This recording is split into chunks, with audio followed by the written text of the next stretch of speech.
things just got worse and worse and worse as the night went on. Again, valiant effort down the stretch for the Bucks. Just too little, too late. Let's go down and let's see what Coach Fletch and the rest of the crew has to say. As always, go Bulls. So let's head into the locker room right now and see what the guys have to say about that one. Wow. Where do the Buccaneers go from here? What an incredible atmosphere.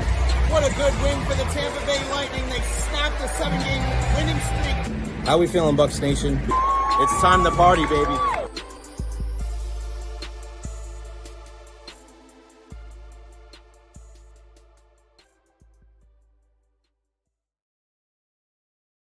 What is going on, everybody? Welcome to the Recher podcast. Happy April 30th, 2025. We are live here at Amalie Arena ahead of Game 5 tonight between the Tampa Bay Lightning and the Florida Panthers.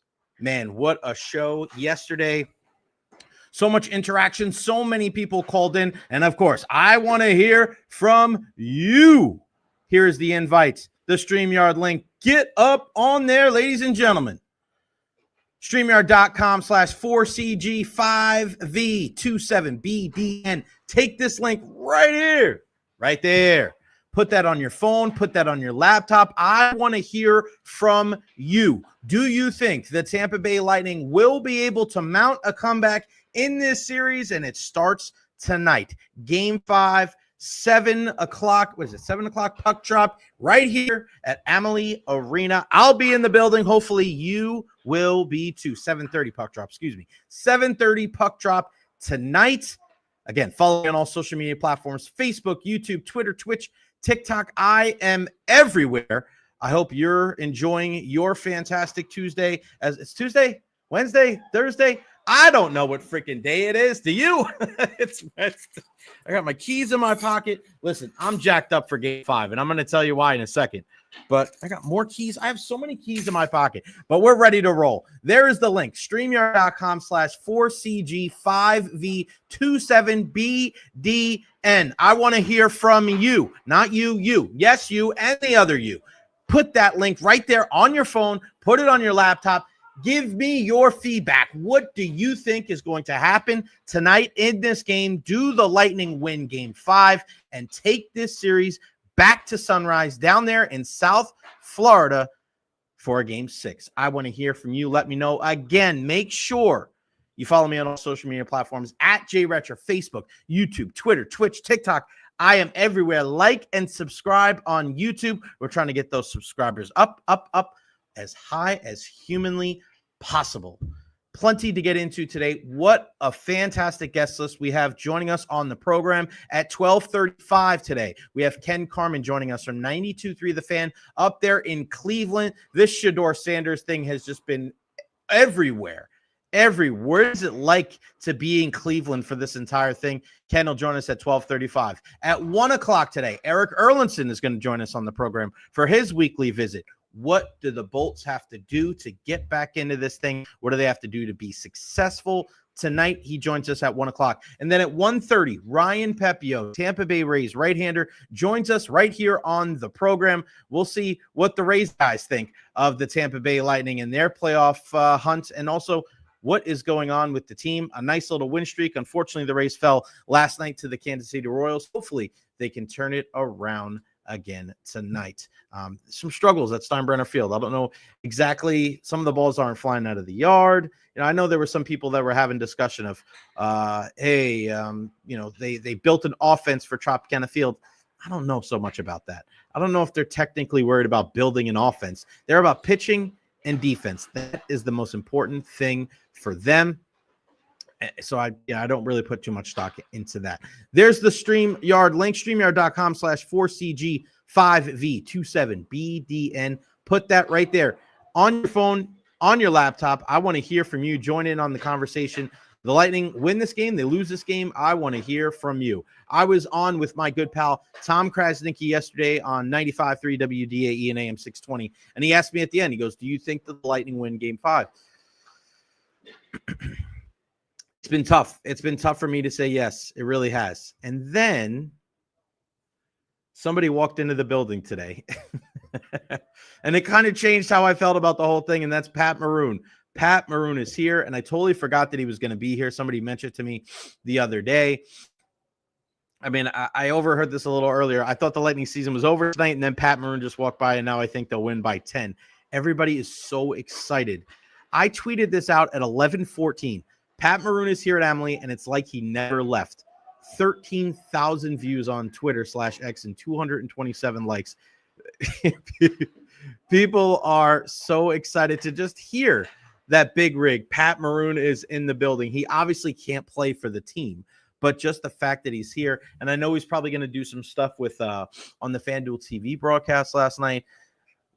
Let's see what else he does. I'm sure there's a couple more irons in the fire to see how Big Rig can get the fans jacked up. I don't know. I don't want to speculate. I don't want to speculate in case it's a surprise, so we'll just keep it at that. All right, you want to hear from some of the players? This is tough. Listen, 3-1. That's what this series is at. It's 3-1. But you got to wonder, what is it going to take for the Lightning to get back into this one? And no better people to hear from than the people that actually have to go out there and do it themselves. And what I want to start with today, I want to start with Darren Radish. Everybody was crowded around Ratty today, and here is what Ratty had to say after morning skate about this team trying to get back into this series and win Game 5 tonight. Can you touch on how skilled he is at adding additional? He's always got a plan for us, no matter what the situation is. And he's one of the best at doing that. And he'll have a game plan for us. And, What are the keys to the game tonight? we just got to build up last game. Maybe not the last couple minutes, but definitely the whole game in general. And we thought we played pretty well. And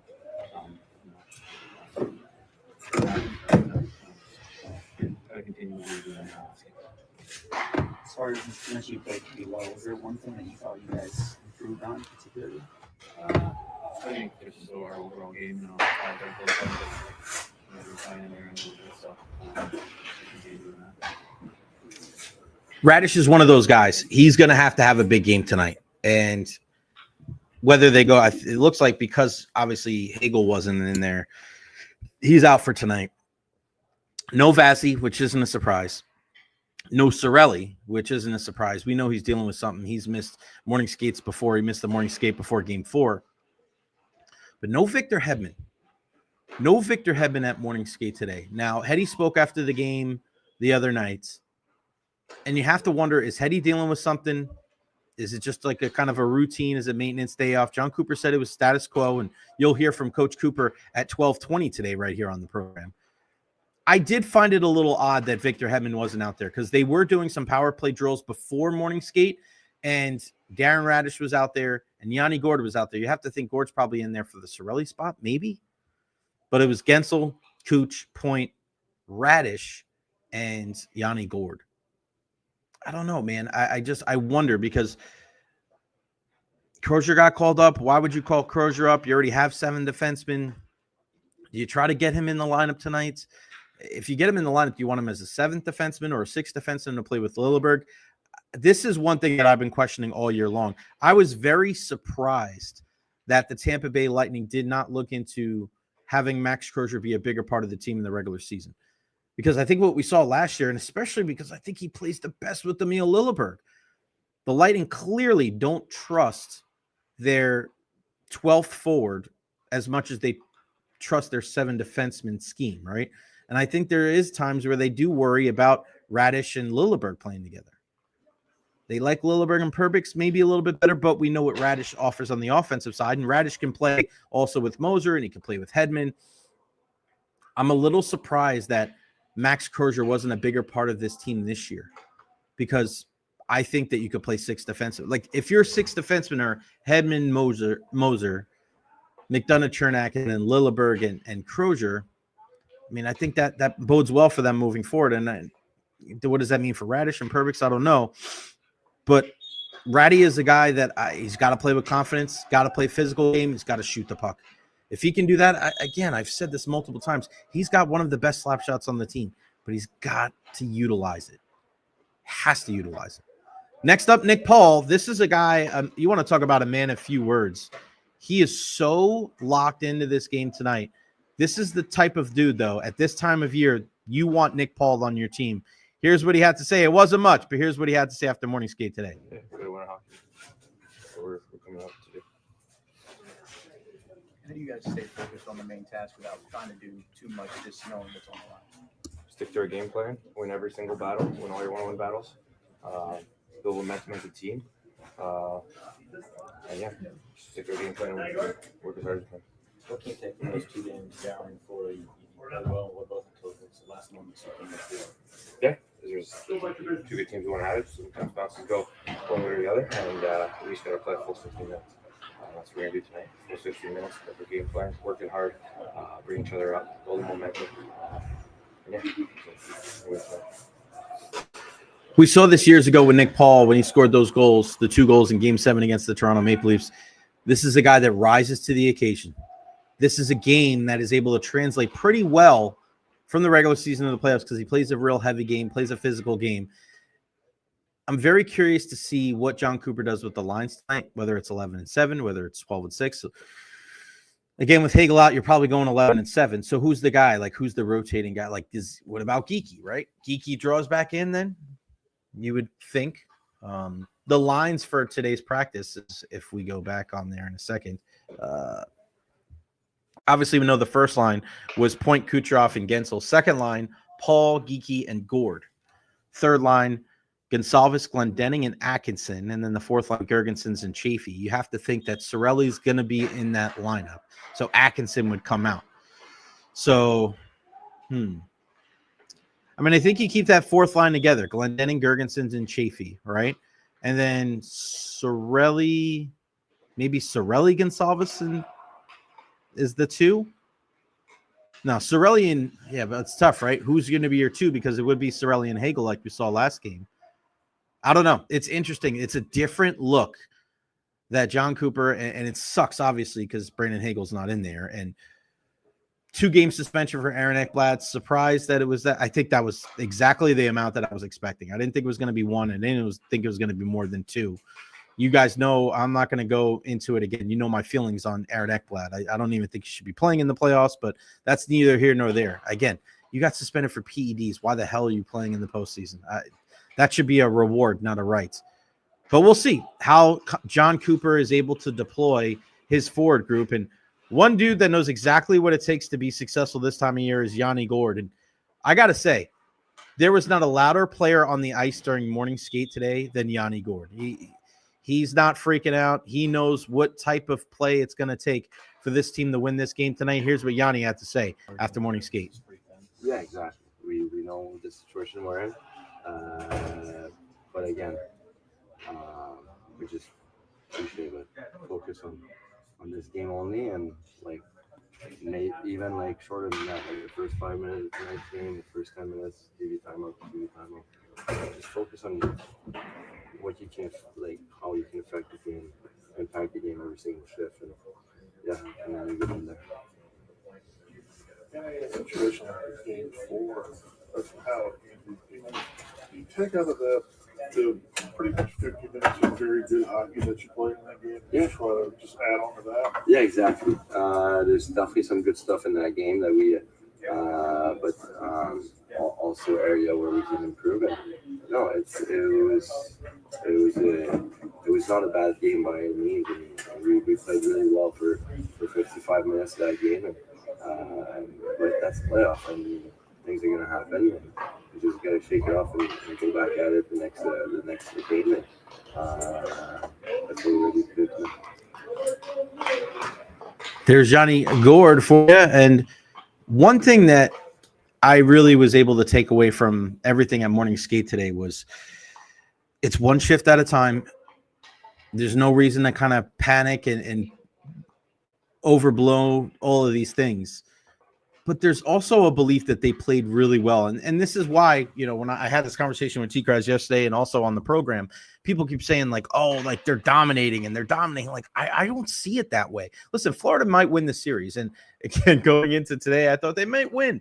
But just because you don't go to 7 games doesn't mean it wasn't a close series, right?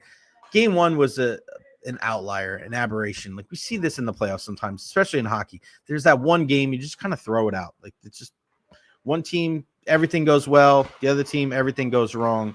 It is what it is.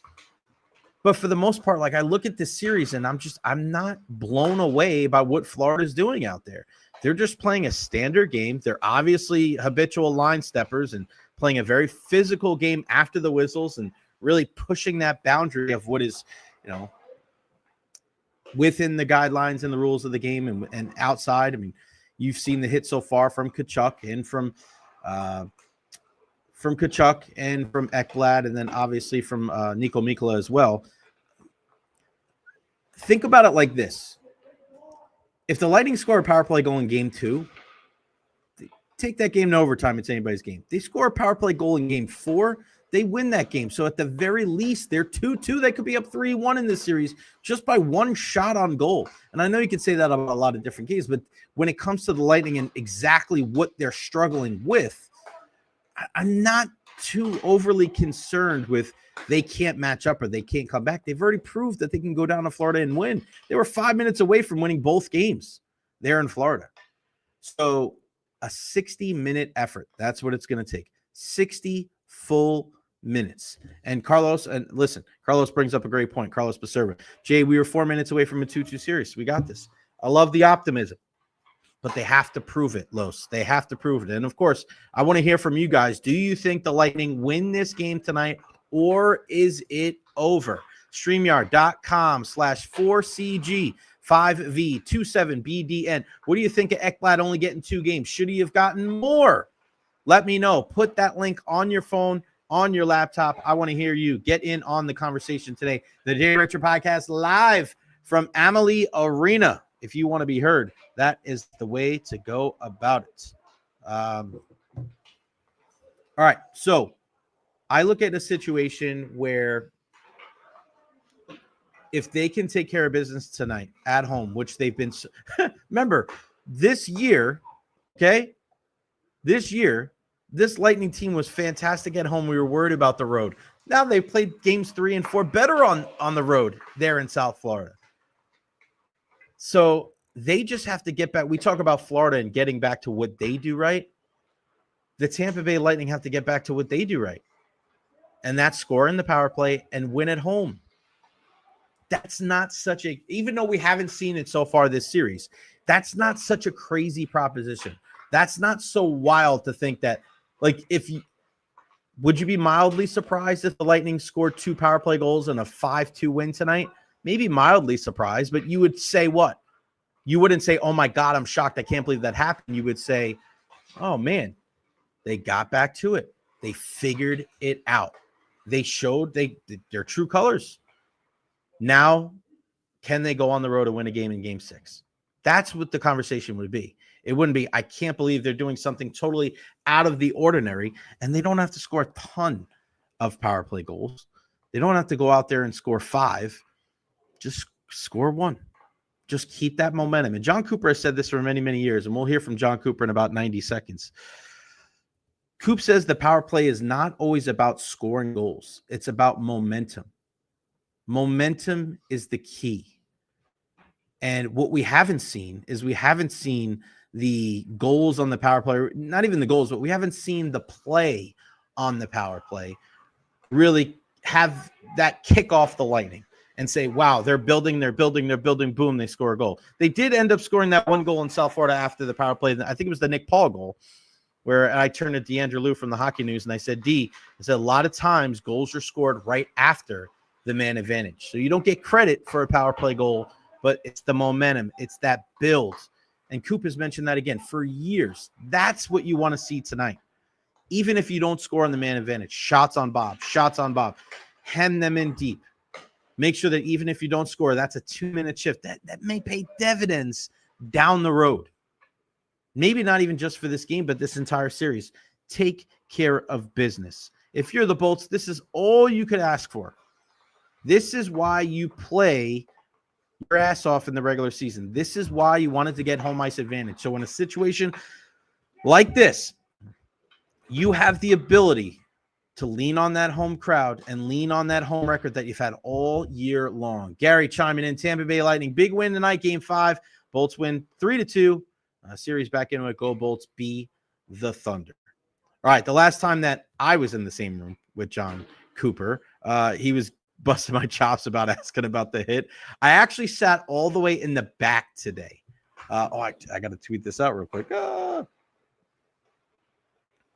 on. So the last time that we heard from Jon Cooper, or I heard from Jon Cooper, it was when he didn't want to answer my question about the hits. But a little bit different this time. And when Jon Cooper walked in, he's like looking around. And finally, Coach Cooper. Good dude. He speaks. Coop speaks before Game 5 tonight. All right, I gotta put this on social media first. It's been a wild last couple of days. I've been moving. I've been doing so many different things. So to be able to get up here, and when I'm doing a show here in Suite 71, sometimes the door's not open, so I gotta hawk down Santiago down the hall. He's got the vacuum. He comes all the way back, opens the door, and I'm just like, I'm firing. And there's just so many different things that I have to focus on what I have to do. And of course, I want to be able to get all the interviews too. So to get all the different guys, the Nick Paul and Yanni Gordon, got to get Jon Cooper too. It's a time crunch, man. It is a time crunch. I'm very lucky that the morning skate today was at 10:30 instead of 11, because if it was at 11, it'd just be too much. That's when I have to push the show to 1 o'clock. But since it was a 10:30 start and we are 10:30 morning skate, like we see in the regular season, I was able to kind of swing it barely, but we made it work. So again, Jon Cooper spoke earlier at morning skate today, after morning skate today. He's busting my chops about sitting all the way in the back of my certain shoes that I have on. You're going to have to wait until Recher's Rapid Reaction later on tonight after the game to find out what I am wearing. But Jon Cooper, listen, he's in a spot where he's not panicking. He knows that he's got the group out there. He's got a full belief in this squad that they can get the job done. But there's also a compartmentalization of you got to go one at a time. It's not, you can't go too much. But I ended up asking him too, is there a little different pressure? Do you see guys respond in a different way? But here's what Jon Cooper had to say after morning skate today, in response to, the team with their backs against the wall. It's Game 5 tonight here at Amalie. Update on them. Are they okay? And then what's with Max Berger? What's the status? No, it should be status quo. Max is here for anticipating him playing tonight, but everybody else should. Okay. Coop, you always talk about you love the grit and determination of this group all year long. On a game like tonight, knowing your back's against the wall, it's win or go home. From your experience in the past, what does that bring out of a player or a team? Well, I think the urgency level is extremely high. And so, I've been on both sides of it.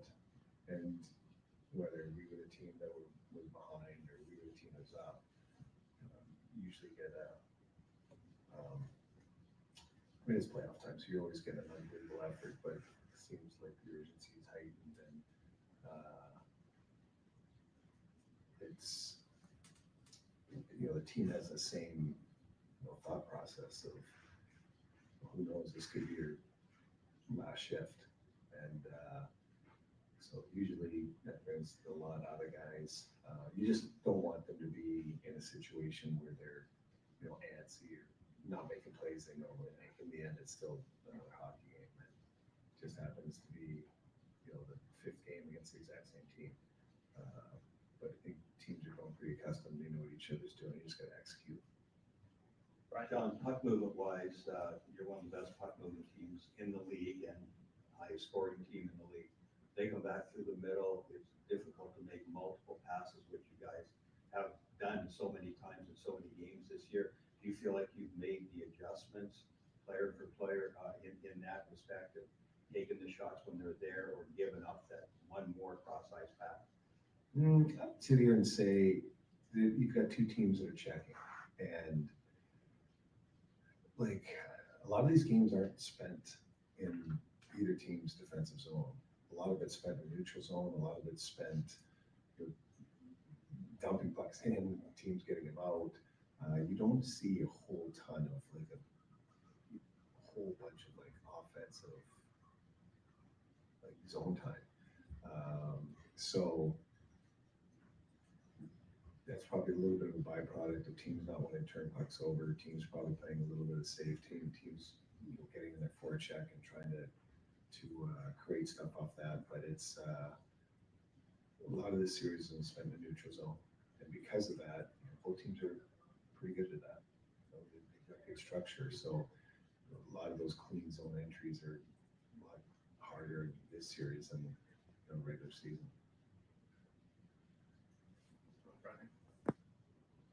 You guys were one of the best power play teams in the league during the regular season. What are the Panthers kind of doing to kind of frustrate you on the penalty kill there? I don't know. I think it comes down to like they had an outstanding penalty kill last year in the playoffs, and they kind of carried it in. They have a philosophy, and a lot of it's a lot of pressure. I think we've had opportunities. We just probably haven't executed at a level that we're accustomed to, and ultimately it has to come down to that. We got to execute that. Thank you. There's head coach Jon Cooper. What he had to say about that game, or excuse me, about the game tonight. Anthony Cirelli should be in there. Victor Hedman should be in there. No Max Crozier unless something crazy happens, but you just never know. It could be some gamesmanship. I want to get to these beyond the barricade. Too many of these reporters in other places saying Coop could be gone or going to Utah. It's annoying. And I know some people have trouble with the interviews. You got to turn it up. You got it. That's as loud as it can go. I got it as loud as I can on my side. That's something that you got to adjust on your laptop. I got my computer as loud as I can. I don't have a microphone. It's just on my phone. So you got to turn it up and do the best you can.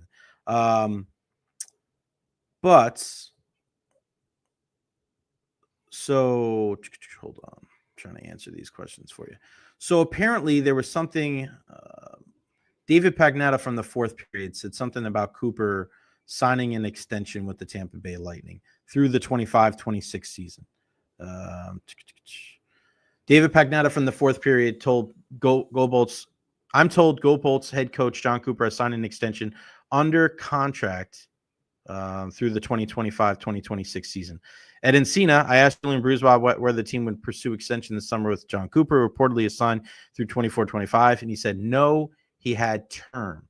So no issues at all. Don't worry about that kind of stuff. Dustin Smith, a lot of noise about Cooper leaving after the season is over. It's starting to really gain traction over the last 4. I don't. Dustin, I'm as plugged in as possible when it comes to Tampa Bay Lightning news and hockey news, and people can talk all they want, but that is not what I'm hearing. And I'm going to tell you from experience, from what I have gleaned from Jon Cooper and the Cooper family, they love it down here. He's got a house in Anna Maria Island. He loves his cigars. He loves being on the water. His kids are down here. His 3 kids are in their teens. Now is not the time for the Cooper family to leave. They love it down here. His wife loves it. He loves it. His 3 teenage kids love it. They don't want to go anywhere. They have carte blanche to do whatever the hell they want in the Tampa Bay area. Coop loves the community. He's got Coop's Catch. He's friends with Rondé Barber. He loves the people that are around here. Like, you got everything that you could ask for. And I appreciate you, Dustin. Thank you, pal. And I understand what you're saying. Thank you so much for the kind words. Don't worry about that kind of stuff. People are always trying to take jabs at Tampa as it is anyway. Oh, well, they suck and they don't do this and blah, blah. And it's like, all right, whatever. Hate all you want. How's that haterade? Lemon lime? Glacier freeze? Don't buy into that. Don't buy into that stuff. Well, I actually got a chance to ask Cooper this years ago. These are the kind of things that you have to work. Like, there's certain, like David Pagnotta from the fourth period, fantastic. Elliot Friedman, like those guys know, and those back channel conversations that you have with agents and stuff like that. It's the Adam Schefters and the Ken Rosenthal's of the world. Like, that's next level stuff. I'm not ever going to say that is BS. But when you hear just speculation from like podcasts and speculation, like, they don't know. Like, these people don't know. I've asked Jon Cooper this question.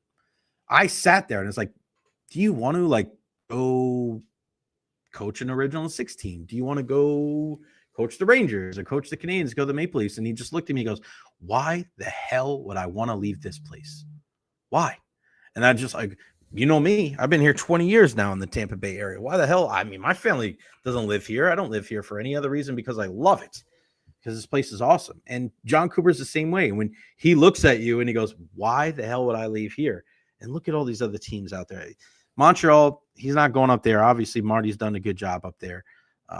There's an opening in Boston. Do you think his whole family wants to leave the Tampa Bay area to go live in Boston? I don't think so. That is a huge rebuild up there. He's got Pasternak, Charlie McAvoy, and who else? Who the hell knows? Does he want to go to the Rangers? I think that might pique his interest one day, maybe to doing the original 6 thing. But again, it all goes back to the family dynamic.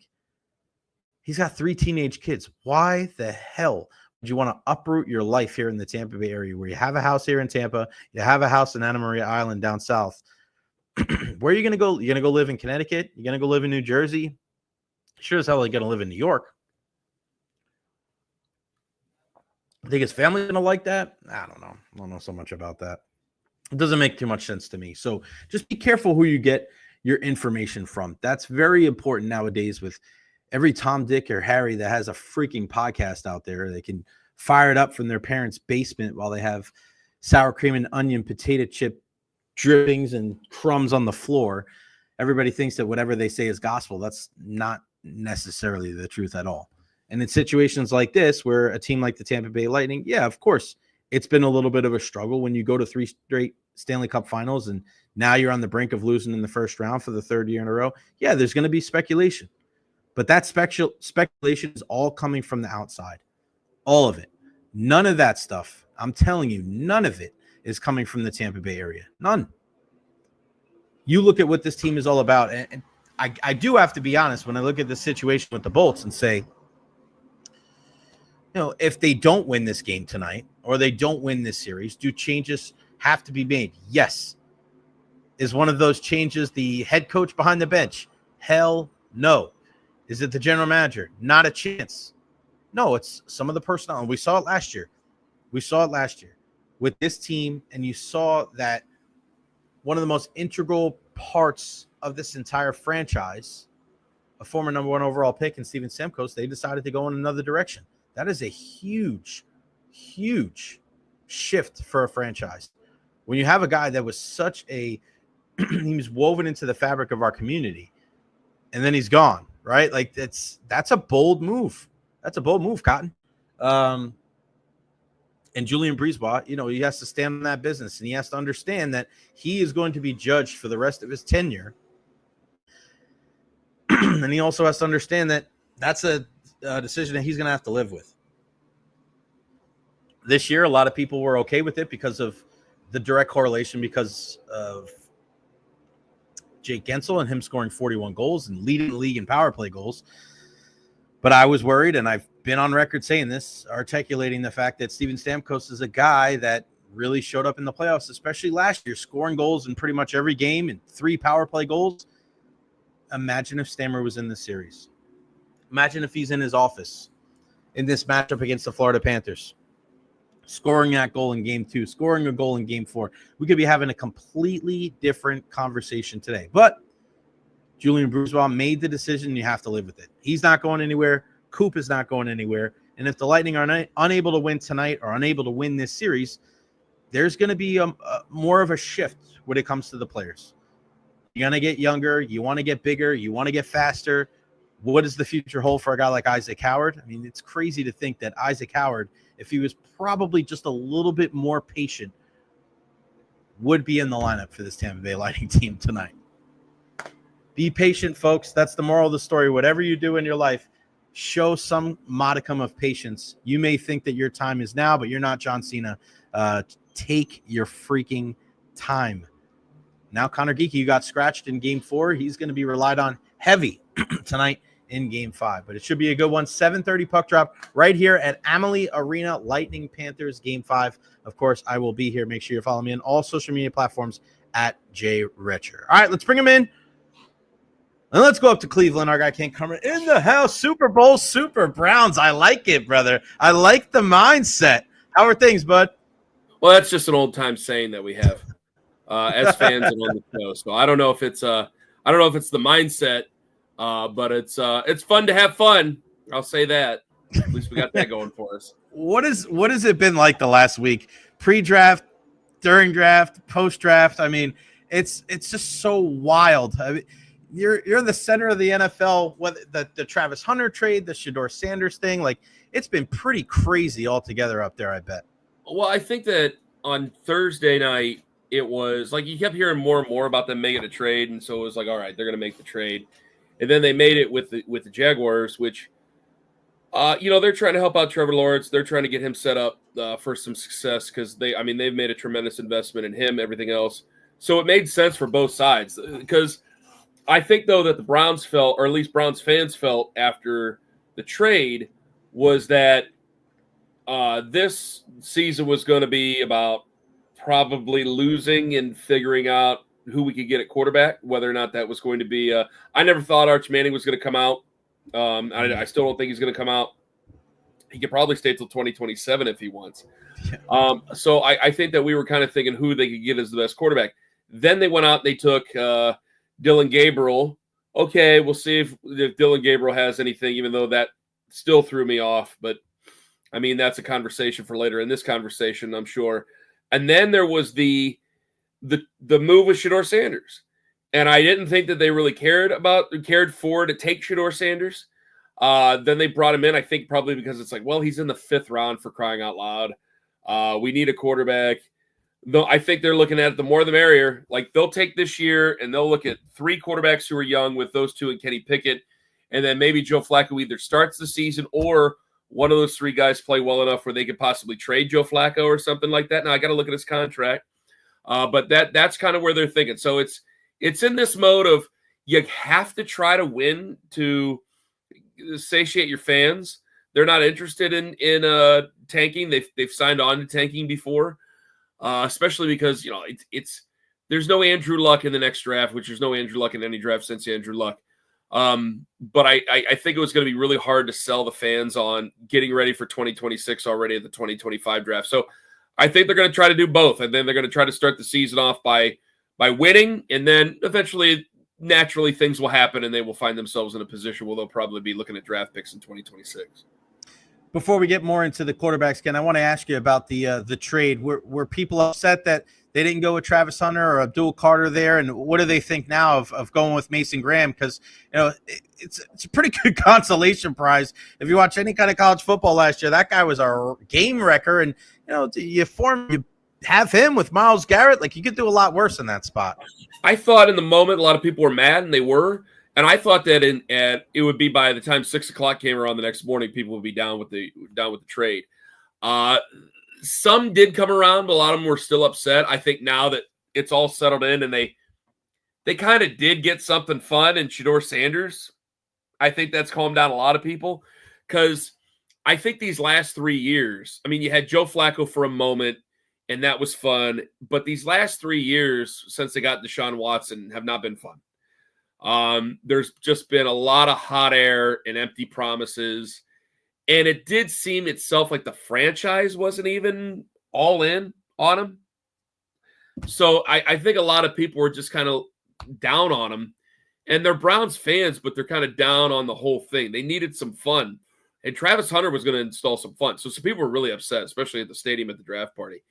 But it all in all, I think in the back of everybody's mind, they knew it was the right move. They knew that getting a first-round draft pick for next year, when next year's draft has more quarterbacks, so you have more chances to get it right, I think they knew it was the right move. But it's the same thing as Joe Thomas said it best. Joe Thomas said, you come down on Christmas morning and you open up a box and it's just an IOU for next year. And I thought that was the perfect way to put it. I was jealous at that point. I think that's the way a lot of people felt, but you look at it, it's the right move. It's not fun. Mason Graham is going to be a 10-year football player who I think will be a solid addition to this football team for a long time. And they'll pay him a nice amount of money someday because I think he's going to be a professional and a good football player for this team, and you ain't going to have to worry about him. But defensive tackles don't sell tickets. They don't bring people to the stadium. They don't bring people to your draft parties or anything like that. Travis Hunter would have done that. Travis Hunter's a lot of fun. But then they got Shedeur Sanders, so it doesn't Right. balance out. It doesn't, but it's still kind of fun because he's a star, and already he's in town. There's video of him working out, running to the hills, like he's Walter Payton or something like that here in Cleveland. So it's kind of fun to talk about. I'm thinking, all right, if we aren't going to be good, we might as well have fun. So at least we'll have that going for us, we hope. And you guys know all about that with Jameis Winston, right? I mean, we had to, if anybody knows that, it's us in the Tampa Bay area. Yeah. I think there's so many different fan bases around the league, Ken, that know like, oh yeah, we've had the Jameis experience before. That's fun. But that's been part of the problem, I think, over the last 3 years is that our fun has come from backup quarterbacks. Right, Jameis was supposed to be a backup quarterback. We had fun with Jameis last year. He's a great interview and a great quote and just a lot of fun to be around. Joe was the same way because they were winning football games. That was a lot of fun. And like even before him, like Jacoby Brissett wasn't fun, but like you respected Jacoby Brissett a whole bunch. And so it was anytime somebody not Deshaun Watson was playing for the team, we wanted to have fun. Mm-hmm. Well, now he's not going to be playing for the team. That ship has sailed. Is it over? Is it over, Ken? Is it over for him? Yeah, there? yeah. He'll start the season on IR. They might IR him with some 3-week designation to return, but he's not going to return. And then they'll IR him out for the rest of the year, and then he'll get cut next summer. So he's done. And mistakes were made, and like we say, slightly larger mistakes after that were made. So we got to dig ourselves out of it. That's why they need another first-round pick. You didn't have a first-round pick for 3 years thinking that he was going to be the reason you didn't need him. And he's the reason you need him now. And so you had to get extra first-round picks. So it's not fun, but it's smarter. And they're going to look at it and go, all right, we got these 2 guys we're excited about. I think they are. I didn't care for the Dylan Gabriel pick. He's a grown man. He's an adult who I immediately respect. He's not one of these kids who come in and doesn't really know his ass from a hole in the ground when it comes to football, when it comes to what makes the NFL really work. You can tell he loves the game. You can tell you got to take him seriously. But I don't know how great he's going to be, and I still disagreed with the pick. So they're going to give him a shot, Kenny Pickett a shot, whatever's left. I mean, technically he's still a first-round pick, so we'll see. It's only been a couple of years. There's still tread on those tires. And then we'll figure out what to do with Shedeur Sanders. And if any of those 3 guys work out, then great. They probably won't. They probably won't have enough time to really prove it because there's only 17 games. You got 3 different guys there. We can either have one of those guys work or we can use the pick for a quarterback. If it works, great. Then we'll take 2 guys that are good to help out whoever gets the quarterback spot. But ultimately, it's a situation where we'll see what these guys have, but we'll move to 2026. What are the chances Shedeur Sanders starts week 1 for the Cleveland Browns? And if it's a 0 chance or a small chance at some point this year?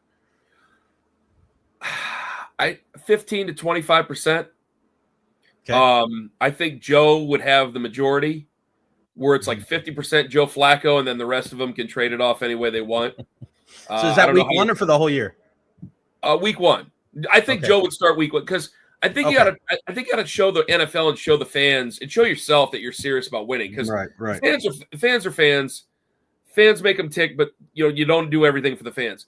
But you also got veterans in the locker room. Like you got Joe Bitonio, he's been good for you for over a decade. Right. You got Myles Garrett, who's nearly a decade now, and I know that there was a whole saga there during the offseason. Denzel Ward's been there a long time. David Njoku's been there a long time. And while their histories in Cleveland, none of them have been perfect. Joel's been pretty perfect, but everybody else has not been perfect. It's been a little rocky here and there. You brought Joe Flacco back because it's a guy they do respect. And it's a guy that they can take seriously about trying to win football games instead of what they did in 2016 and 17, which was to not win games. So with the exception of Joel, they could bring in Myles and Denzel and David Njoku and all that stuff. Like they did that for a specific reason. And now I don't think that they can really afford to do that. They can't afford that with themselves, the fan base, and certainly not within their locker room. They lost games this last year because they don't have good quarterback play. Their offense was terrible. And they also don't have the right culture in the locker room. They don't have leadership. And I think that we can't understand that because we didn't play the game. Only they truly know what will make it happen. Mm-hmm. And you need leadership from the quarterback position to make it work, but you also need leadership from other positions. Well, the other positions, it's just so hard to lead if you don't have a QB. Like, I don't think that Miles is a natural leader. I think he's a naturally great football player, and I think he wants to play good football, and I think he does want to win. But I don't think he's a leader. I think he's dabbled in it here and there, but I think if he had a quarterback that he could trust on the other side, I think he would come off as a better leader. Right. I think he would be better that way. Yeah, But he'd be a nice staunch Yeah. lieutenant for the quarterback. That's the captain, right? When you don't have that guy that can police the locker room, you're gonna have what they've had. And they've had some nice seasons here and there, but mostly it's been bad. So you got to find guys that care and are also good enough to back it up and stay on the field. Ken, going through the draft classes, that's what everybody does after the draft. I gotta admit, man, there's some good pieces there for Cleveland. I know because of everything with Travis Hunter and because of all the top shelf stuff everybody's talking about. But getting a couple of running backs, getting another tight end that can play with Njoku, there's some good pieces there. There's some head scratching decisions around the league, but I think there was kind of, I don't want to say a consensus, but I've seen a lot of favorable draft grades. When you're looking at the Browns, what do you make of some of the other guys? Maybe not, Dylan Gabriel and Shedeur Sanders, but the pair of running backs, the tight ends, some of those guys that could be nice pieces to build as we go forward with this team. Well, just because there's history, every Browns fan has a history, and I'm from here, so there's a history. They take Mason Graham. I don't think I'm gonna have to worry about Mason Graham. He's just not gonna be. He'll be a solid player. He may even be second team All Pro. He's not going to be Aaron Donald. So you're not going to buy a bunch of jerseys of Mason Graham. He's going to be a solid player for a while, and hopefully he'll create opportunities for Miles, for Mike Hall, who's coming back from injury, and he had his problems last year, certainly. For Mike Hall, for Isaiah McGuire, who's developing nicely as a defensive end for this team. Hopefully he'll be able to do that. Carson Schlesinger is a guy that I think Carson Schlesinger is a guy who I've learned in 13 years, the type of player I've learned most about, because I had to understand that just because I may not know a lot about the guy doesn't mean he's a bad pick, that these guys are paid to find good players, and you can find good players. I knew a little bit about Christian Kirksey, but I didn't know a lot about Christian Kirksey, and he ended up being a really fine player for this organization. Right. And he finished his career nicely, and he finished his career back in Cleveland. But a guy like Carson Schlesinger, all right, at the beginning of the year, people thought UCLA was going to be garbage, and they were. And it seemed like Deshaun Foster was in over his head from the opening press conference to about halfway through the year. And then they started putting things together, and they finished the year with, I think, a 5-7 record, which isn't great, but certainly, I think 3 more wins than people thought they were going to have. And they finished the season strong. So you start to think, who helped that? Well, from what I know, from what I've learned, he helped that. But if I'm watching UCLA, it's always against somebody else. I'm watching UCLA against Oregon or Arizona State, I'm not watching UCLA or Ohio State. I'm not watching UCLA to watch UCLA to find those players. So I wasn't watching for Carson Schlesinger. But that doesn't mean he's garbage. I just don't know about him. Right. So we'll see what he does. With Quinshon Judkins, I really like Quinshon Judkins, but immediately I became nervous because it's either him or Trey Hendrickson. Did we get the right Ohio State running back? It was the same thing. When they took Nick Chubb, it was Nick Chubb or Sony Michel. Browns fans don't want to admit this. There was definitely some Browns fans who were down with Nick Chubb from the beginning. Thank God I was one of the guys. Because you're on the right side of history. Yeah, because there were plenty of people going, we got the wrong Georgia running back. We could have got Sony Michel. We didn't get Sony Michel. We took Nick Chubb. Nick Chubb has a bum knee. Nick Chubb comes in. His first game, they played a preseason game against the Giants. He was wearing number 31. He could not find a hole. Couldn't do it. And we're like, man, this is another. There were people. I'm like, guys, it's the first preseason game. He's another Trent Richardson. Nope. Oh. And then I'm telling something. Just he got control of himself. He clicked. He became one of the 3 best running backs in the league for a period of years. Became one of the best running backs in the NFL. I always am going to be afraid. Okay, we got Nick Chubb last time. Are we getting the other side this time? So, and especially because Trent Richardson. Trevion Henderson was yep. taken like 2 picks after. Right. Maybe a pick or 2 picks after. We were buzzing about Quinshon Judkins on the air at that time. But he was taken directly after. So we have to watch what they do in New England. We have to watch what we do with Quinshon Judkins. I like him. I think he's a fire plug. Harold Fannon's local. He had a hard childhood that can scare you because you don't want them to be too close to home. Right. If they had a hard childhood. But you know what? He went to college at BG, went to college for his entire college career at BG. He didn't transfer. So he's close to home the whole time. So they feel that they can trust him. He seems like a fine young man. Hopefully we can trust him. He's from my hometown. Everybody else, I'll see what Dylan Sampson can do. And then when you get to the quarterbacks, we already talked about the quarterbacks. I'm excited, man. I think I want to see Cleveland have a sustained success. Just people want to see you guys. We get this in sports where it's like, oh yeah, the franchise that you mock, we get it with the Rays all the way down here, Ken, all the time. Like, oh, the poverty franchise and blah, blah, blah. But, sports is all about the times where you're able to kind of round it about. I mean, we had that with the Bucks. I mean, the Bucks were the losingest franchise in the 4 major sports. And then, oh yeah, Tom Brady dropped out of the sky. I don't know if that's going to happen for you guys, but how are things with the Guardians up there? It's a little bit of a mixed bag.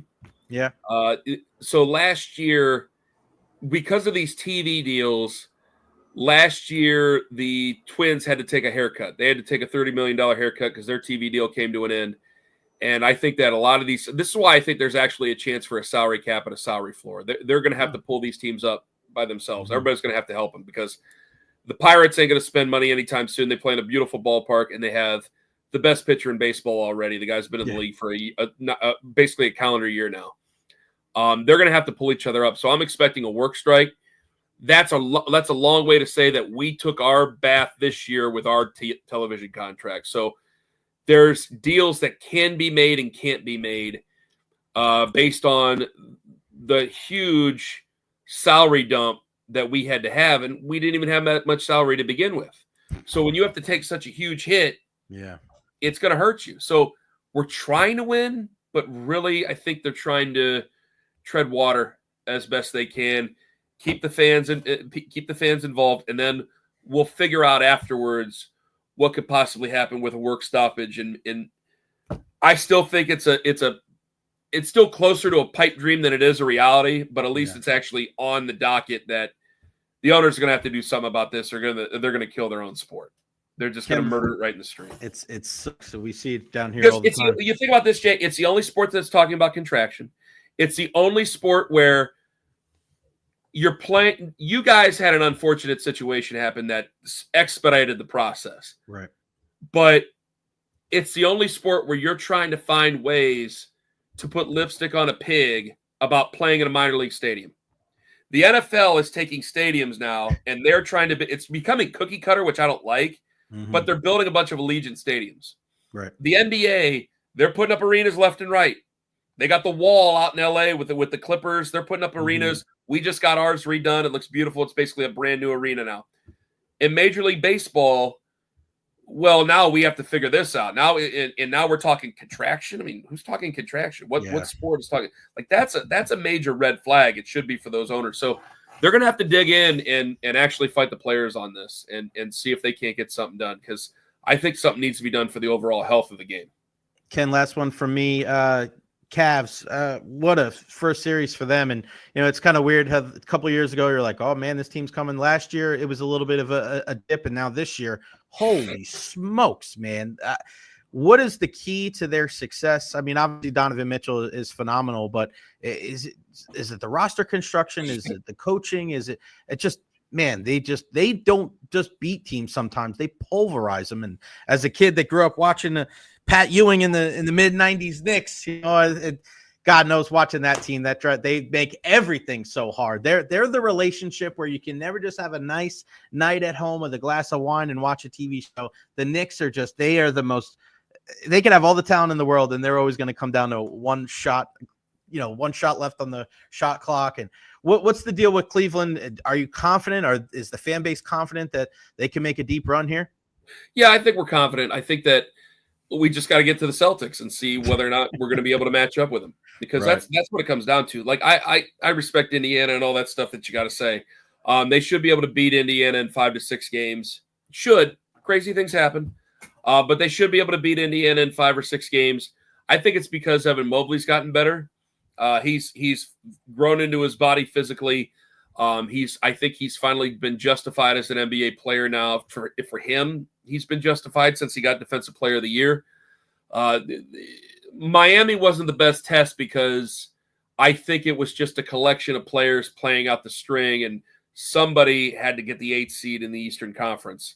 Right. So, hey, but the Cavs are in that right to play against a team that was kind of checked out. Now they play a team that's definitely in emotionally and in physically, and I think they're going to be a heck of a test.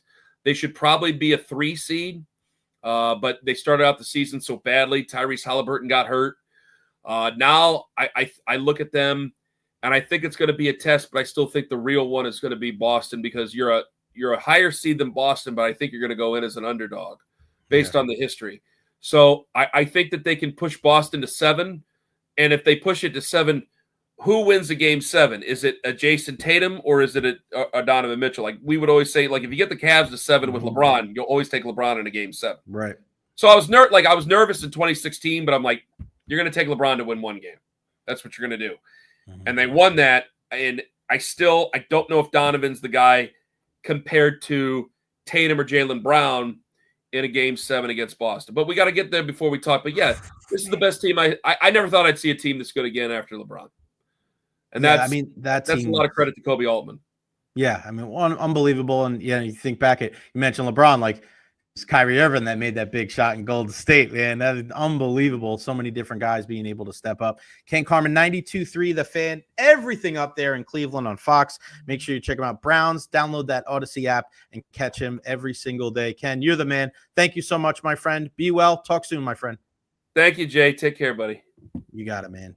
He is the best. Listen, there's not anybody else that I would go to talk Cleveland sports than Ken Carman. He crushes it. 92.3 The Fan up there. Larry Brooks from the New York Post. A fair amount of chatter about Jon Cooper, who signed a 1-year extension a year ago to take him through 25-26. 1 year seems odd.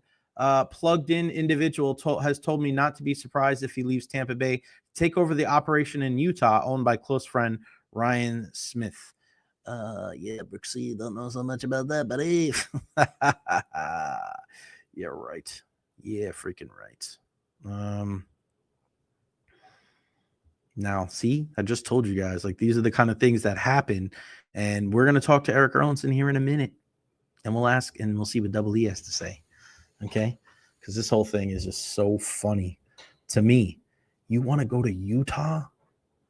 You want to go to freaking Utah? From Tampa? What? Ryan B., who's replacing Hagel? It'll probably be Connor Geeky in the lineup tonight, my friend. Hold on, because I want to Brooks. Larry Brooks. Brooksy.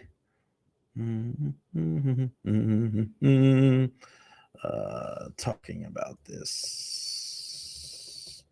now with Erlendsson. Is Coop gone after next year? Tune in. This is the hard thing when you don't have a producer. Like, you have to do this stuff yourself. I love you guys. Hold on. Double E, are you there? Not yet. He's here in a second. Is that him? No, it's not him. You got to check everything, man. You got to check the phones. You got to do it all. But yeah, how crazy would that be? And you know what happens? And I was experiencing this over the summer too with a couple of different coaching gigs. You know, things like this happen, and what it does is it gives you a pay increase. It gives you a pay increase, man. It helps you out.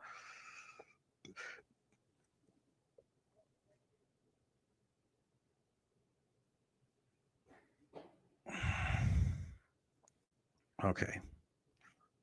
So great stuff from Ken. He's the man. Eric says, leaving the building now. I'll pop in as soon as I get in my door. That was 12:34. So he'll be here in a second. Before Erik Erlendsson joins us, why don't we play the audio today from Max Crozier?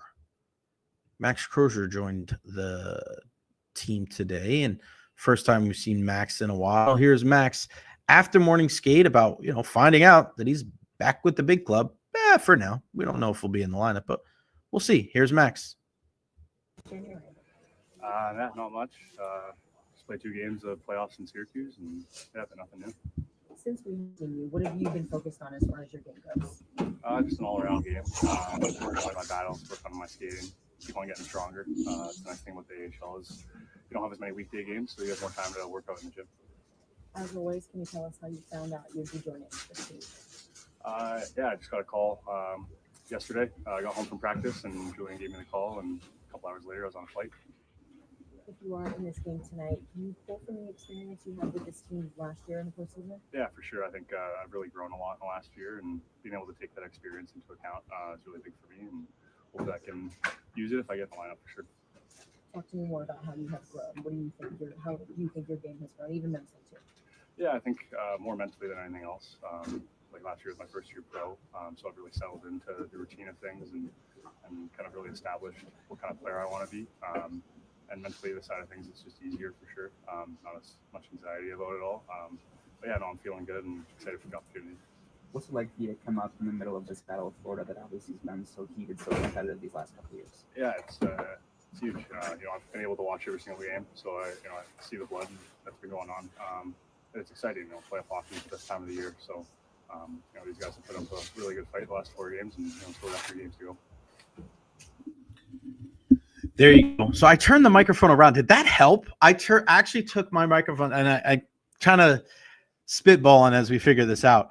I think sometimes you have a difficulty hearing the audio because I have my microphone on, so it takes my ambient sound as well. So maybe, it was better? Lightning 8821. Thank you. Thank you. I appreciate you. So what I did was I took my microphone, I turned it around, and I put it towards the speakers on my computer so you guys could hear it better. All right. We're learning. We are learning. It's a beautiful thing. It is a beautiful thing. Make sure you follow me on all social media platforms, Facebook, YouTube, Twitter, Twitch, TikTok. I am everywhere. Like and subscribe on YouTube.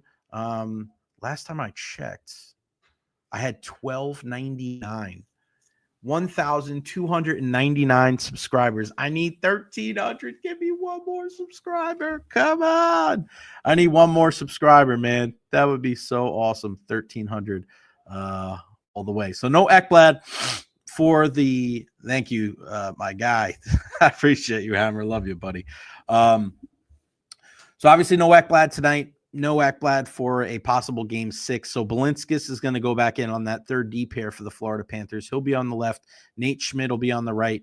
They'll go back to the D pairings that they had in the first 2 games before Aaron Ekblad did what he had to do. So Kyle, Max Crozier deserves strong consideration for a full-time role next season. Kid can skate, move the puck well, and doesn't try to be too fancy. Great shot from the point. I'm with you, Kyle. I'm with you. Again, I said it before and I'll say it again. I am surprised that he didn't get more of a look this year for an everyday, every game role. A lot of it had to do with them really liking what they saw from Radish and Perbix, whether you agree or disagree. I mean, that's, I look at that situation and that's where it comes from. Can we get what David Terry is on? 10,000 subscribers. Why stop there, DT? Let's go to 100,000. 10,000 subscribers. We just got to keep this thing going. And what I've learned, talking to people is you just got to stay with it. You just got to stay with the podcast here. You just got to little bit by little bit. I mean, just think about it like this. In November, I had 35 subscribers, I think 35, 38, and now getting on to 1,300. So in what, 4 months, about 4.5 months, because, we didn't do the show every day in the winter there. So, yeah, 1,300 subscribers, not too bad. We just got to keep it going. Got to keep it going. It's a slow build. And Eric said he's about 5-10 minutes out. Okay, you can join on the phone. Want to join on the phone?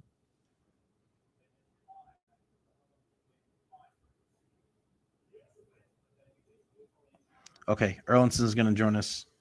He's about 5-10 minutes out. So it'll just be a quick chat with Double E today.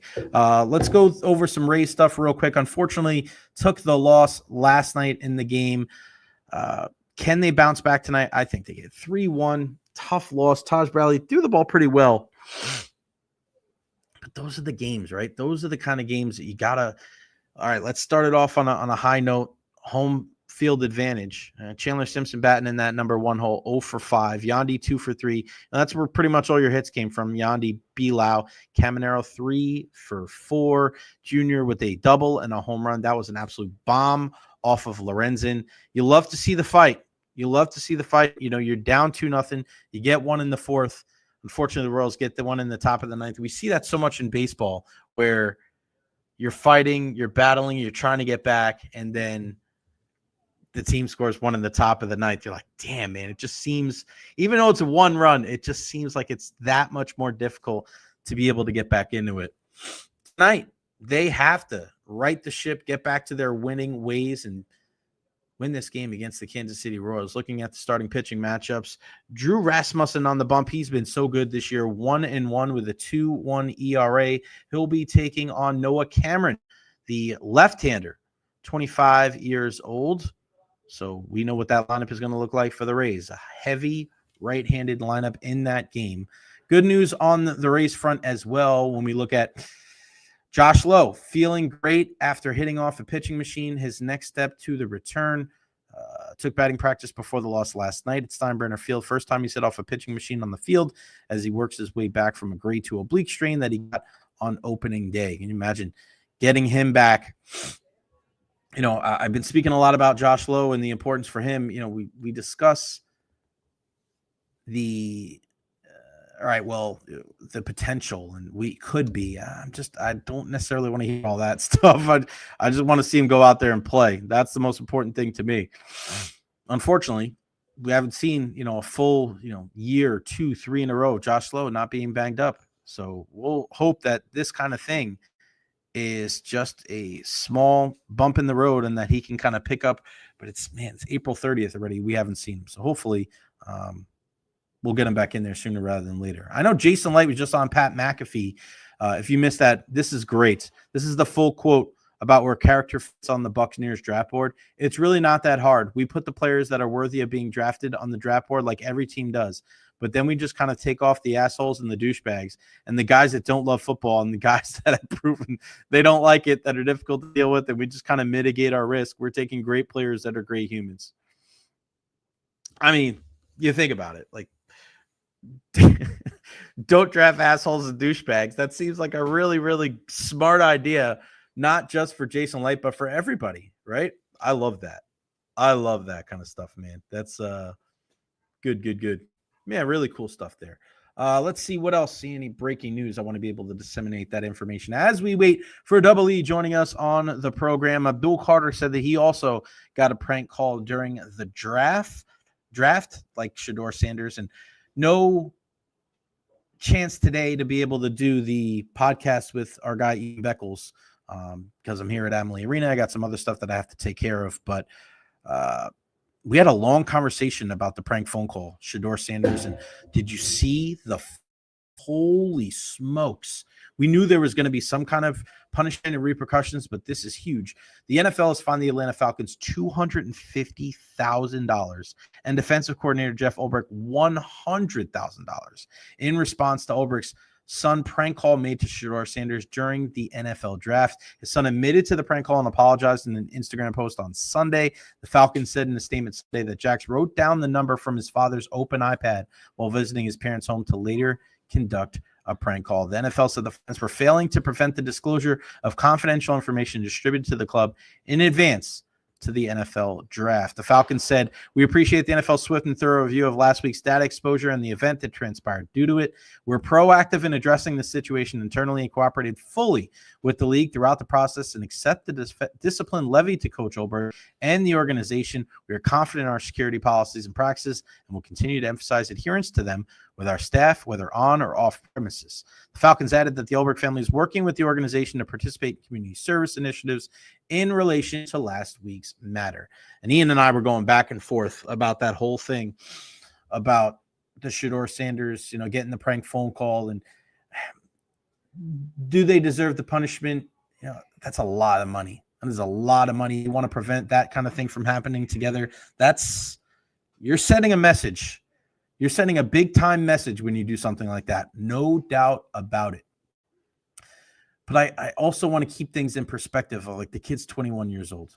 And if you are going to try to take it easy on some of these athletes, like I mentioned this with Ian yesterday on the show, and I don't know if you guys caught this part, but I'm just going to reiterate it here.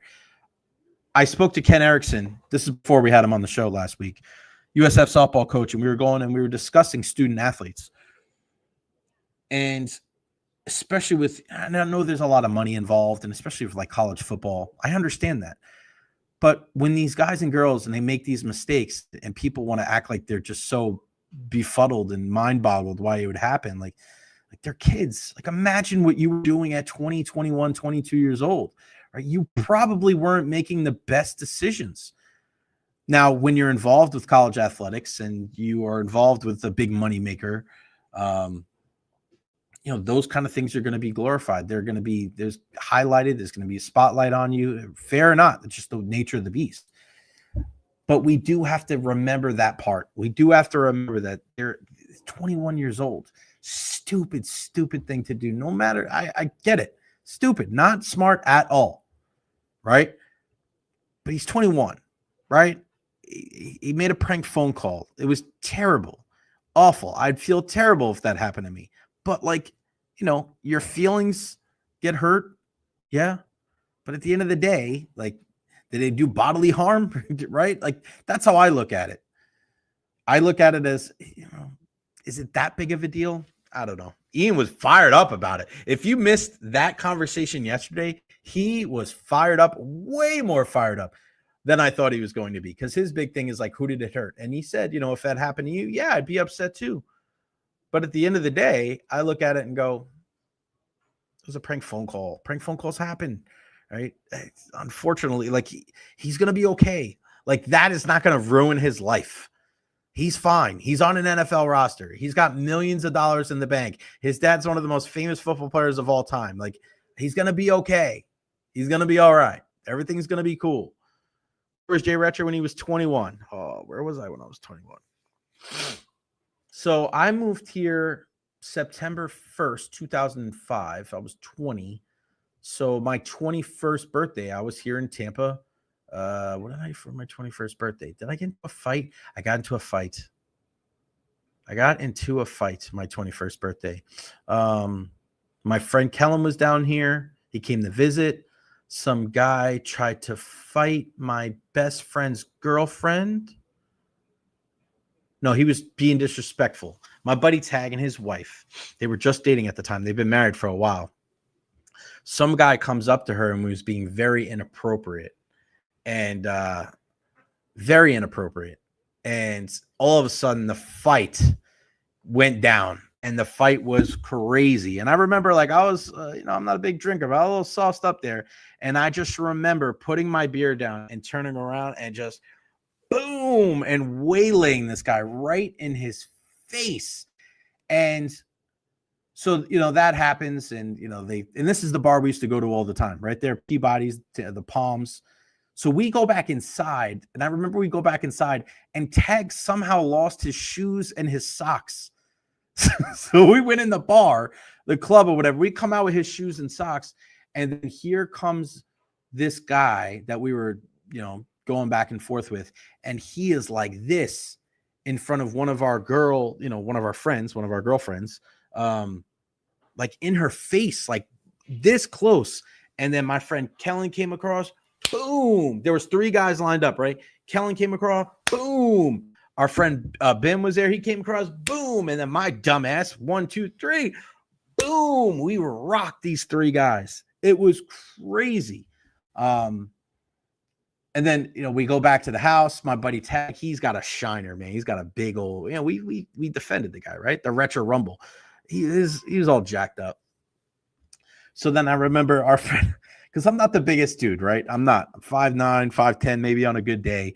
I don't pretend to be a fighter, but like, if you sometimes you have to fight. Like, that's just the way it goes. How much do you really know about yourself if you've never been into a fight? Whether it was on the hockey rink or outside the rink. But I remember my friend Val coming up to me, and she came up to me and she was like, "Hey, I don't want you to take this the wrong way." I'm like, "What do you mean?" And she was like, you really did a good job fighting. I was like, what does that mean? She's like, you're not the biggest guy. Like, you know, like, yeah, but you really did a great job. You hit those guys really hard or something like that. I forgot exactly what she said, but it was so funny the way that she came over to me. And yes, Russ, you got it. You got it right there, buddy. Peabody's over there on Bruce B. Downs and Amberley, because we lived in the apartment complex, the Camden Live Oaks behind there. And it was just so funny because I thought she was coming over to me, Val, the great friend, our good friend Val. And she's like, hey, and I thought she was going to come over and be like, so are you okay? Do you feel bad? I'm so sorry that this happened on your birthday. But instead she comes over and she's like, hey, don't feel bad, but you did a really good job fighting. Just the funniest thing of all time. And, you know, and then of course my buddy Tag, who's, you know, walks out of the room. There's just certain things you remember about big fights like that, because we lived in the upper apartment. So we're walking up the steps and we're just, you know, after you get into a fight, you're like the emotions are high. And then Tag comes out of the bedroom and he's got a shiner this big because the guy sucker punched him. You know, he's being inappropriate. This guy that his now wife was talking to, you know, and then Tag's like, chill. And then he turns around, the guy's like, boom. And then that's what happened to us. Good question. Mike Leduc, right? Mike, that's what I love you, Mike, right? Because that is a Peabody story. Like, you can't even make something like that up. It's just the way it goes. That is a Peabody story. Great question here. Jay, what kind of hockey player were you? Grinder, playmaker, sniper, offensive defenseman, enforcer. Great question. So, what kind of hockey player was I? So, I started playing when I was 9, 10 at a place called St. John of God Roller Hockey. Started playing there. My first year, I scored 11 goals. I was a winger. I was okay. Second year, I played for the Bruins, which was like in the Pee Wee division, the legendary team. And we went to the Stanley Cup final. We ended up losing. Shut up. What a dick. What a dick. Third pairing D. Just because my brother set the record for 50 goal seasons or whatever. He's a jack wagon. Third pairing D. You bet your sweet ass I was not a third pair D. Okay. I played poker there, Russ. I played poker there and beer pong. Ryan, you son of a bitch. So I played my second year on the Bruins, who my brother ended up playing on too. And I was playing some forward, and I played with Pat Cannoni. And Pat Cannoni was a guy that ended up playing from our league. He actually ended up playing for the Ottawa Senators. Just a couple of games, cup of coffee in the league. And one of our guys, Noel, broke his leg. So I went from forward to defense. And so I started playing defense. And then when I went up to juniors, I ended up playing defense. And that's kind of where I played the rest of my career, except when we played on the high school team. And on our high school team, I ended up playing forward, and I led the team in scoring with 27 goals, which is pretty good for a guy that played defense his whole career. And then in high school, when we started a team, I led the league in scoring with 27. So not too bad I played on a couple travel teams. I ended up playing on the team called the Long Island Chiefs, and we beat the Cusack Bulldogs in a big time tournament. And I'm pretty sure Pat Maroon either played for that team or played against him, because Pat Maroon played a lot of the same guys that I played against growing up, because he played a lot of travel roller hockey as well. And we beat the Quebec Bulldogs 1-0, and I scored the lone goal on defense with like 3 minutes left in the third period. But if you ask me what kind of guy that I was, what kind of player that I was, if there was one player that you can kind of compare to who I was like Dan Girardi. Because I block shots all the time, and I was a first pairing defenseman, but I wasn't an offensive guy. So I didn't have the greatest shot, but I was a good passer, and like defensively, I can move a little bit. I was just a smart player. I wasn't the fastest guy. I didn't have the greatest shot, but I just relied on my smarts and not my IQ. And then as I got older, I was also pretty physical too, which is pretty crazy. Shot blocking legend. I'll take it. That's why I love Dan Girardi, and I told him this many years ago. I was also a guy that was pretty physical somehow, some way. I understood leverage. I understood where my shoulder needed to be kind of in the sternum. And I had some pretty big hits. I hit this kid, Adam, that lived in our neighborhood. and he was like 6'4". And I remember hitting him one time and just catapulting him. And my buddy Joe Galicio on the bench was like, hit of the year. I mean, 6'4", I'm 5'9". Like, you got to think. And this dude, I mean, it was Hagel on Barkov. Like, it was something, it was crazy. And then my last year, they ended up putting me on the power play, even though I didn't have a shot, but they put me in front of the net because I was a good bunter in baseball. So I would go in front of the net. I had something like 11 goals my last year because all I did was stand in front of the net and tip pucks. It was crazy. And it was just like, all right. I ended up scoring a goal that year against my best friend and their team, 3-on-5. I hated my last year. My coach, he wore that Jurassic Park hat, Mr. Rockline. This guy was a piece of crap.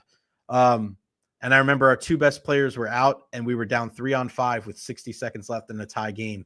And my buddy Shawn Michaels went to pass the puck across the blue line. I put my stick out, deflected it, breakaway back the other. Remember, I was playing defense and I took the draw, lost it cleanly, deflected the puck back down the other way, and ended up scoring 3-on-5 against my best friend's team.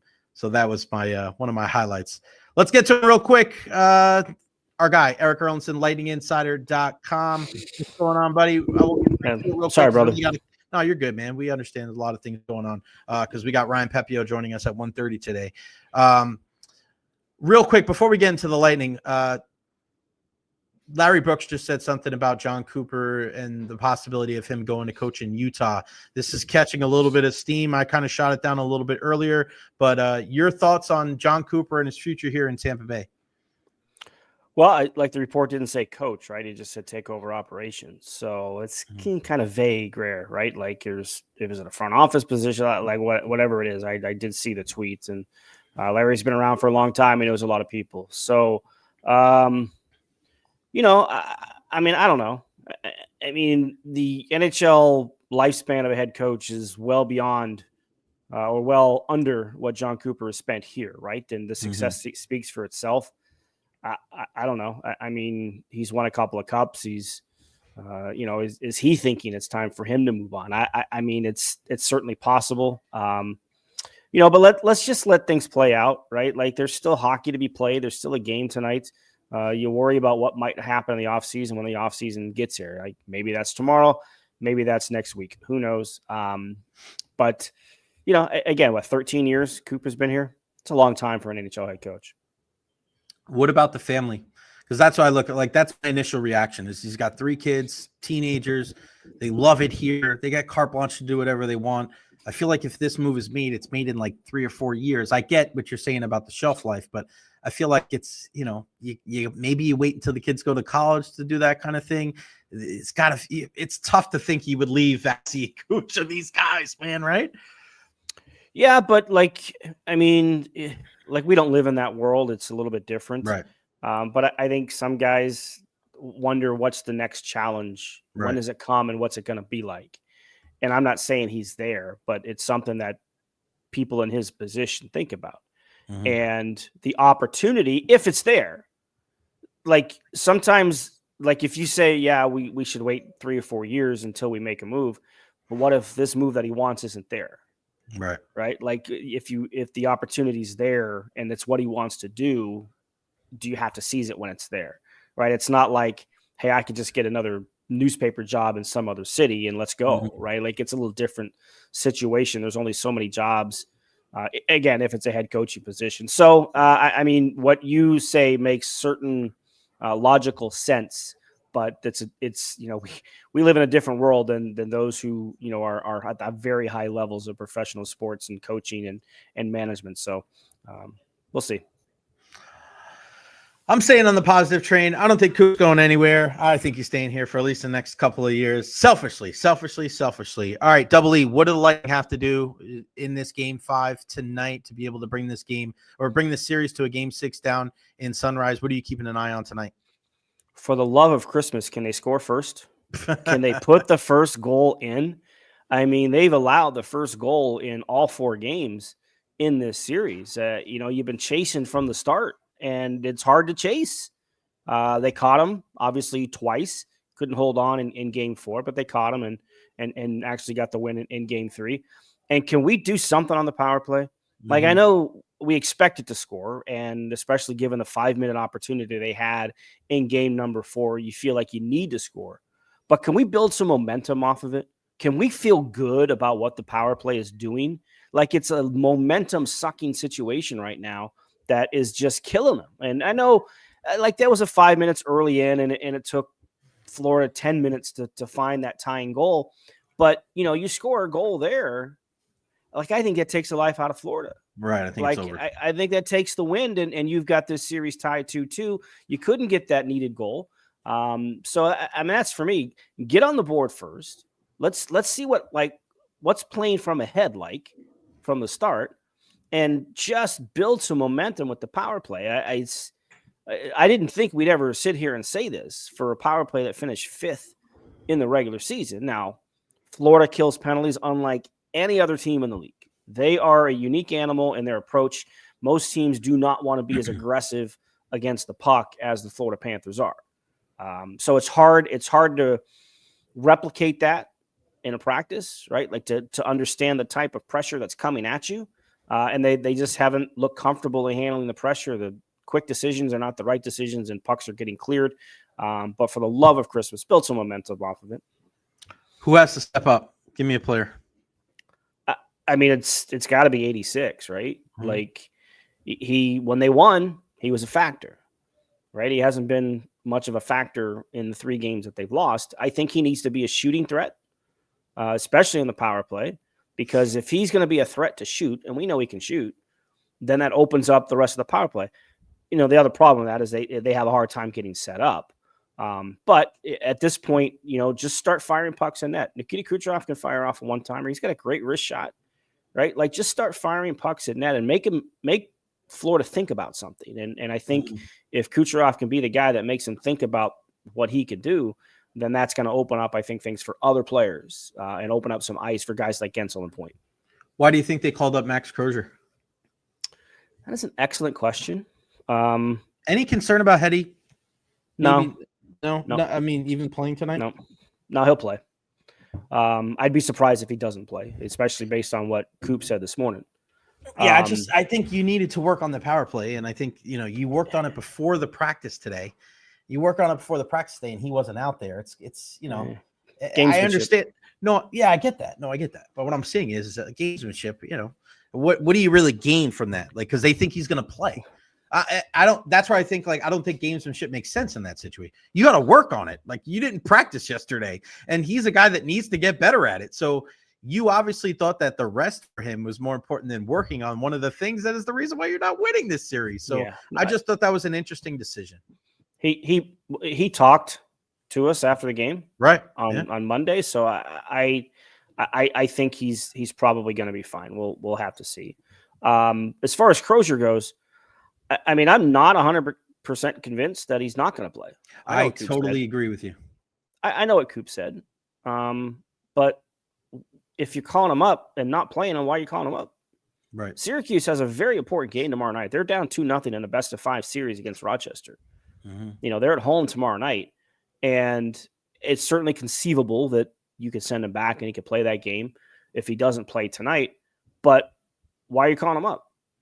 Right? Like, and he was on the ice late. He wasn't as late as Cam Atkinson, who we know won't play tonight.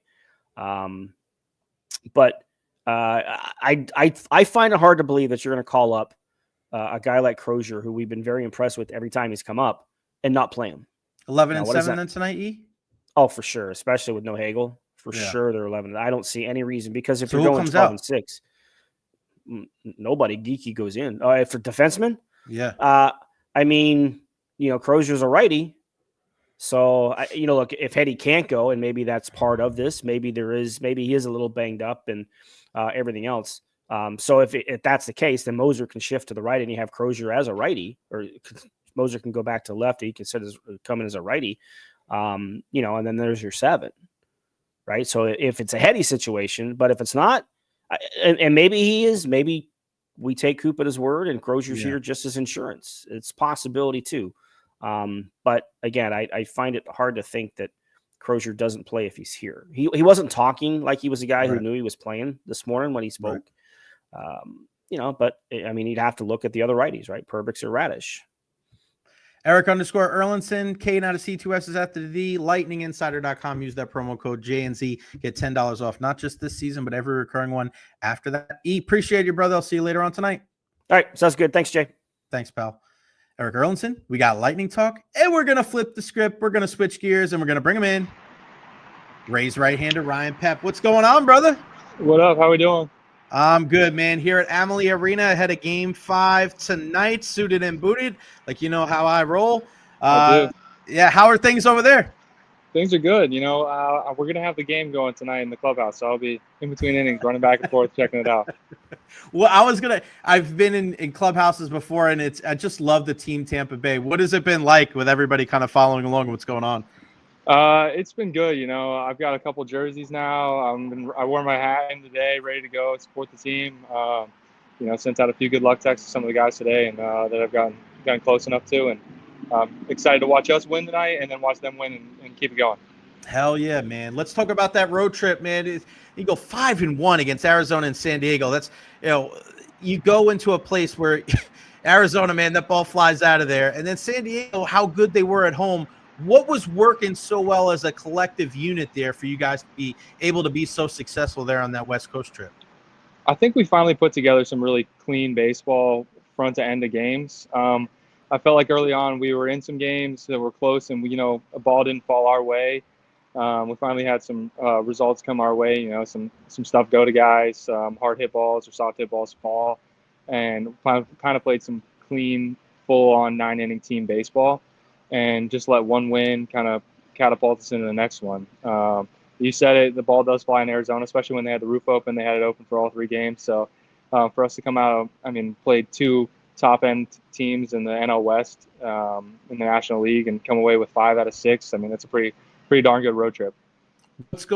How are you feeling right now? You're getting 6 innings out there. I know you want to try to go as long as humanly possible. What's working well in your repertoire right now? How you feeling physically? What's your mindset right now? I'm feeling good. The whole repertoire is working. Got the slider going pretty good. Changeup's good. And, utilizing the fastball and trying to get guys off of it. Just trying to attack the zone, fill it up early, get guys ahead, and get in unpredictable counts rather than falling behind. And, guys know fastball's probably coming. When you're talking about your pitches, is that something that is a start-to-start thing, a day-to-day thing? Is it like a weekly thing? Like, man, I didn't have my fastball in July, but the slider was working great. How, I guess, fragile is that when it comes to what pitches are working versus which ones are not? I think it's more of a day-to-day kind of thing. Yeah. You go out there and some days you're like, I know exactly where all 4 or 5 pitches are going. And then some days it's like, I have no idea where the ball is going when it's coming out of my hand. And then most starts, it's somewhere in between where, you have one where you know where it's going and one you might not have a feel for, but it's just utilizing the mix and mixing speeds, mixing locations, and utilizing what you have that day and just going out there and grinding to the best of your abilities and just keeping the team engaged and keeping us in the ball game, giving us a chance to win and trying to take down 6, 7 a night. How does that conversation go? Is that with the catcher? Is that with Kyle Snyder? Let's say your game plan is to go, I'm going heavy slider here today, and you're just like, I don't have a feel at all. At what point does the game plan change a little bit? Do you try to give it an inning or so to see, all right, it wasn't working here? How does that conversation go where you're like, hey, I know our game plan going into this was slider heavy, but we got to start working a different pitch here? I think it's first inning, you kind of figure some things out. The game kind of dictates itself. The other team will kind of dictate things as well, right. Seeing how they're swinging, how they're kind of changing the attack. You have a game plan going into it, but a couple of them have changed. Like Boston, they're pretty passive when it comes to the first couple pitches of an at-bat, and they came out just absolutely hacking when I was going out there. So, you change things, and Danny and Ben and I and Snides, we have a really good relationship to where they know kind of throughout how the warm-up goes. They know where the pitches are at, and then as the first inning goes on, they're like, okay, I can lean heavily on this, or maybe we shy away from it. But we're never going to, maybe I don't have the feel for the slider that day, it's not that we're not going to ever throw it. So we're going to pick and choose the time slots to use it and to just kind of change the speeds, change the eye level, change the looks just to get guys off balance. Who on the staff, whether it's in the starting staff or the bullpen, has that one pitch that makes everybody go, holy. Like I think about like Mariano's cutter and Maddox's two seam and Pedro's changeup. Like there's that one pitch where everybody looks and go watch that. What's that? Who has that one? Is there one pitch on the staff for any pitcher that you guys look at and go, oh my God, I can't believe what that does? I'm going to go with two from the bullpen, and it's both of our lefties in the bullpen. Everyone loves Mason Montgomery's fastball. I mean, he's throwing at 99 to 102 this year, and he's throwing with 20 inches of carry, and everyone's like, how do you even hit that ball? And then Clevenger's sweeper, and I forget who it was. I think it might have been Jazz Chisholm against the Yankees when they were here in town. Right. He threw it out to like 25 horizontal, which is starting basically at him and ending up off the plate. Right. And you're just sitting out there, especially at home. We have the metrics out there so you can see it, and you're like kind of baseball nerding in the dugout, like, geez, how does one throw that? And you're like, whenever somebody on the other team throws a spiked ball or whatever, everyone kind of jokes and you see how you hold that. But really, when he throws that, I'm like, how do you hold that? Because I want to throw that, but I mean, we don't throw from the same arm slot. Obviously, he's left-handed, and if I tried to do that, it wouldn't work. But I mean, that's why every pitcher is different. They have their arm angles, their actions, how they things, and you try to pick and choose things, but only certain things work in people's arsenals. Yeah, we've seen it in the past with the Rays pitchers, with a Kevin Kelly or Chaz Rowe or Chad Bradford back in the day. Like, you get these unbelievable sweepers, these guys out of the bullpen. You're like, what the hell? I don't understand how these things happen. It's really, really fun to watch, to be able to see them do their thing. What is it like to be on a team with a guy like Chandler Simpson, who I think already is one of the most exciting players to ever put on a Tampa Bay Rays uniform? This guy, it's must-watch TV because you don't know what's going to happen. And I love Pep that he's a guy that it's not a big old swing, man. He's going to go old school, like, I'm going to half swing and run. Good luck trying to get me. What is it like being on a team with a guy that exciting? He's a spark plug, kind of like a little hot rod. I mean, it's exciting, and I'm happy he's on my team because you got to think about it. The amount of speed and the bat-to-ball skill, he doesn't swing and miss a whole lot. He's just going to try to slap his single or get a double and just run. I mean, a single is basically a double for him because he's going to steal second base. Walks are basically a double, the same thing. And having that kind of an impact with the speed and getting him on base is massive because, I mean, think if we go back to the last home set or even against Arizona, Brandon Pfaadt had him on first base, and next 5 or 6 pitches were nowhere near as good as what he had been earlier in the start, just because he was so worried about Chandler at first base. And I mean, Chandler's the kind of guy where if he's on first base, he's taking second, and you're trying to, as a pitcher, you're trying to get the guys that only steal like 10 bases a year. You're trying to hold them. The guys who are getting 30, 40 plus, they're going to get their bags, and you're just trying to keep them close and give your catchers a slight chance. It's the guys who don't really steal, but having that kind of an impact, that's massive. And he's going out there and playing an unbelievable center field, tracking balls down. The Machado home run rob was unbelievable. He almost had a sweet diving catch, and I couldn't believe he even got close enough to dive for it when Tyler Wade hit that one at him. But, you love to see that kind of effort and what he's brought. I mean, he keeps his head down. He works hard, knows his role, knows his strengths, and he's not going out there trying to hit home runs. He's going out there trying to get on base and swipe bags and play solid defense.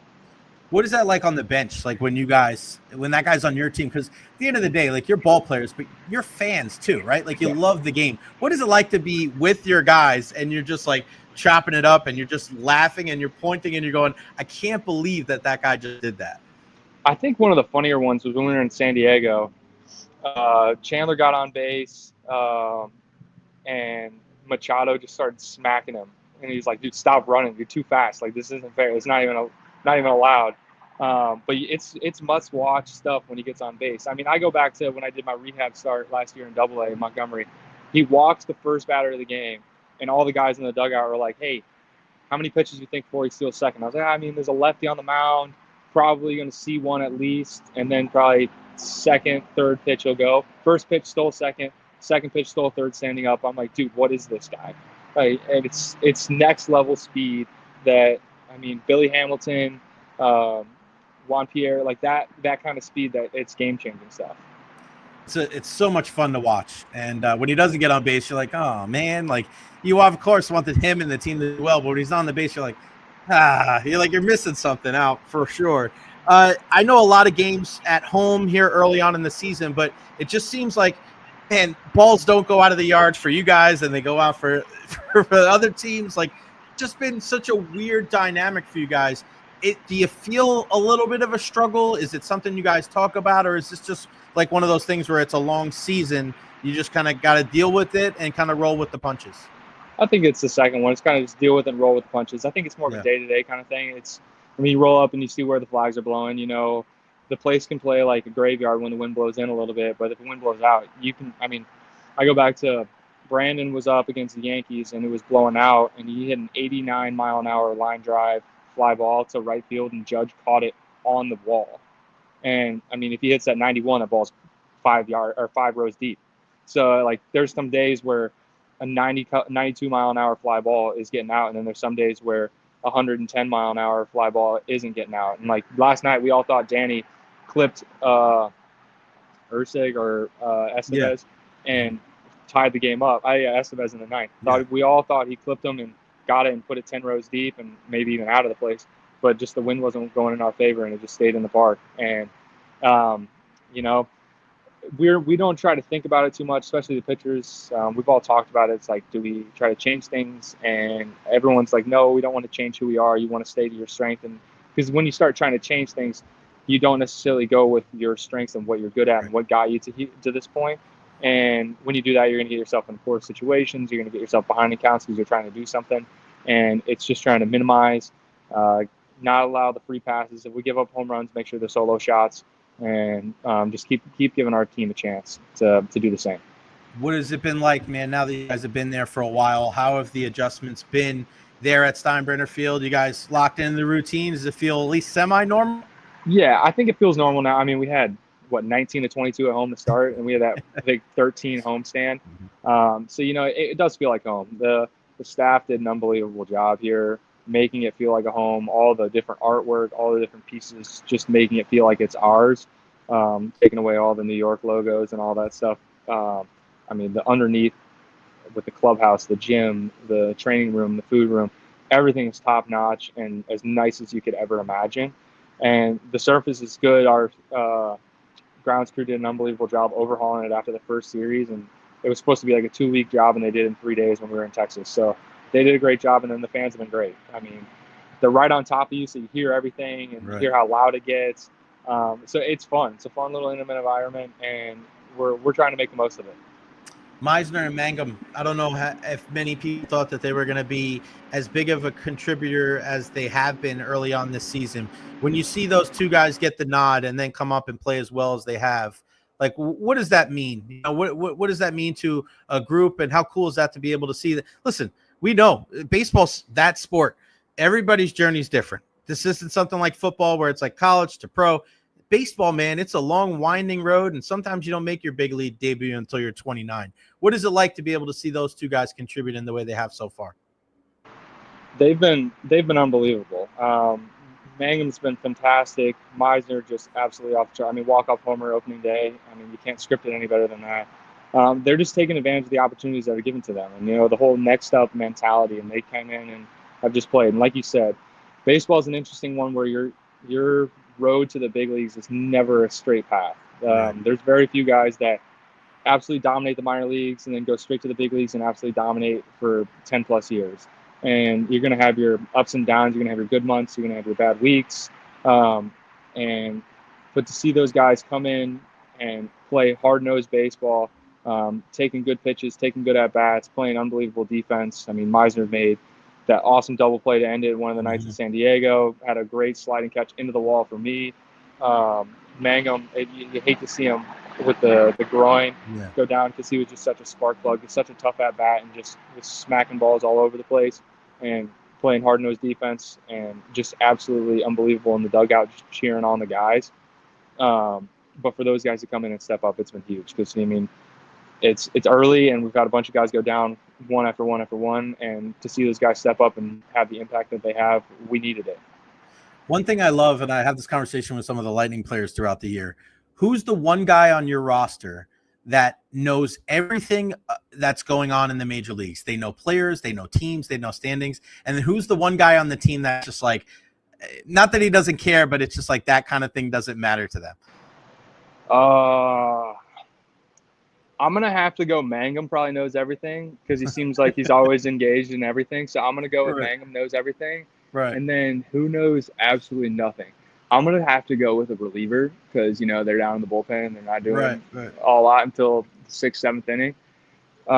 Who would not know anything? I really want to say Pete, but Pete actually probably knows because he's a part of the Players Association, so he has to know everything. I don't know. I'm gonna go. Honestly, I'm gonna go Ben. Ben doesn't know anything. Really? Just a funny answer. You got to go with a funny answer. Oh my God, that's great.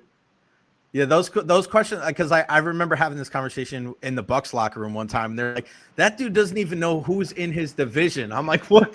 What? Like, that's just the way it goes sometimes, man. Guys are just locked in. That's all they do. What do you got? You got a prediction for the Lightning game tonight?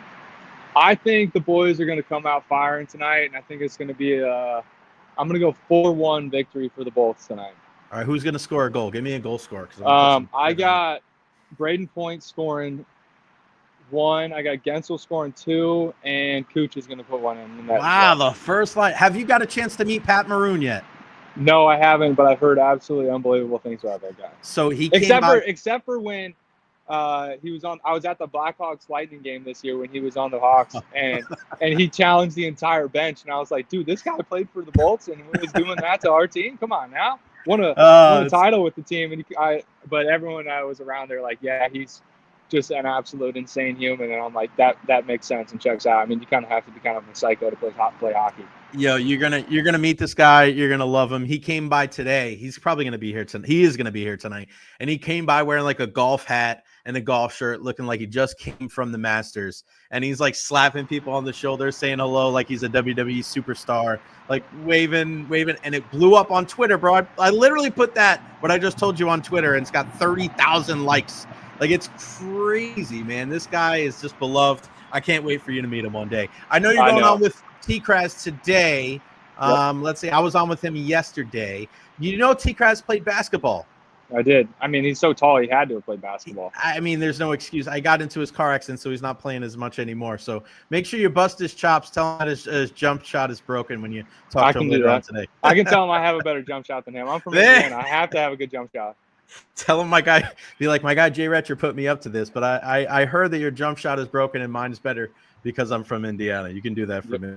Ryan Pepiot, do that for you. My man, Tampa Bay Rays right-hander. Hey, man, thank you so much, as always, for your time. You are the best. Keep it up. Stay healthy, and I'll see you out at the field soon enough, my friend. Thank you.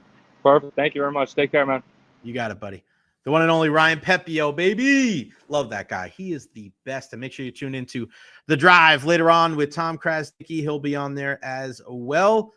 Really, really good stuff, man. I just mentioned Pat Maroon, the Lightning, are posting pictures of him talking to the media. Oh, there. Hold on. I didn't know that there was a video with Pat Maroon. Hold on. I'm going to play this for you guys. I did not know that this was coming. I didn't know this was a thing. Hold on, Ricky. I'm going to play this for you guys here. All right. Here's Patty. Hey, Bolts Nations. Big Rig here. I'm here for Game 5. Can't wait to see you guys. It's going to be an electric night tonight. Get those towels going. See you guys tonight. Bye. He's the best. I freaking love that guy. He's awesome. He is awesome. Look at these guys. My guy, Steve. Thank you, Steve. Thanks for having a presence at the game, Jay. I'm sure it's tough with the family. Thank you so much, Steve. Every single one of these super chats help out so much. 1, 2, 5, 10, whatever you can contribute to the program. God, it helps out so much. Steve, you're the best. Steve actually called the program yesterday. Big Team Tampa Bay fan. Steve, I love you, man. Thank you so much. You are the best. Yeah, so excited about the game tonight. And listen, I got to be honest. When I was going into Game 4, I brought this up on the show. You know, do the Lightning have that it factor? Do the Lightning have that certain je ne sais quoi? Do they have that little extra something that championship teams have? And I swear that first 55 minutes, I'm like, I guess they do. And then the last 5, you're like, maybe they don't. I'm excited for this game tonight because and I'll say this here, I'll say it right now. I think if the Lightning win tonight, they win this series because I feel like all the momentum will be in their favor. I think all the pressure is going to be on Florida. And I haven't been so impressed with what I've seen from the Panthers so far. That almost scared the living crap out of me. Thank you. But I truly believe if the Lightning win tonight, that they're going to win this series.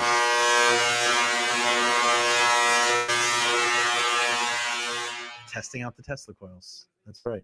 So the Rays in action tonight, the Lightning in action tonight. We'll, of course, be rooting for everybody. And Pepiot said the game's going to be on downstairs. They're going to run down and check them out. All right. They work. It works. But I say this a lot. There's certain games in sports, at certain times in sports where games are like the big revealer, the ultimate revealer. You want to know what your team is about? You have an opportunity to do so. And tonight's that night. Now, if the Lightning score some power play goals and they end up losing like 5-4 or something like that, and maybe you come away going like, hey, they had their best shot, they lost to a better team. But I feel like if they score a power play goal or two tonight, they win this game. And again, I think if they win this game, they win this series because then the momentum will be back on their side. I don't look at it and worry about the physicality of the situation. I think, again, and I hope you guys have been paying attention, right? I've been talking about the physicality and how it's been way overblown. And Brian Engblom, the Stanley Cup champion himself, I was talking to him before I came up to do the podcast today, and he said the physicality is the most overblown thing in this series. You hear me? There's not many people in this Bay Area that know hockey more and better than Brian Engblom.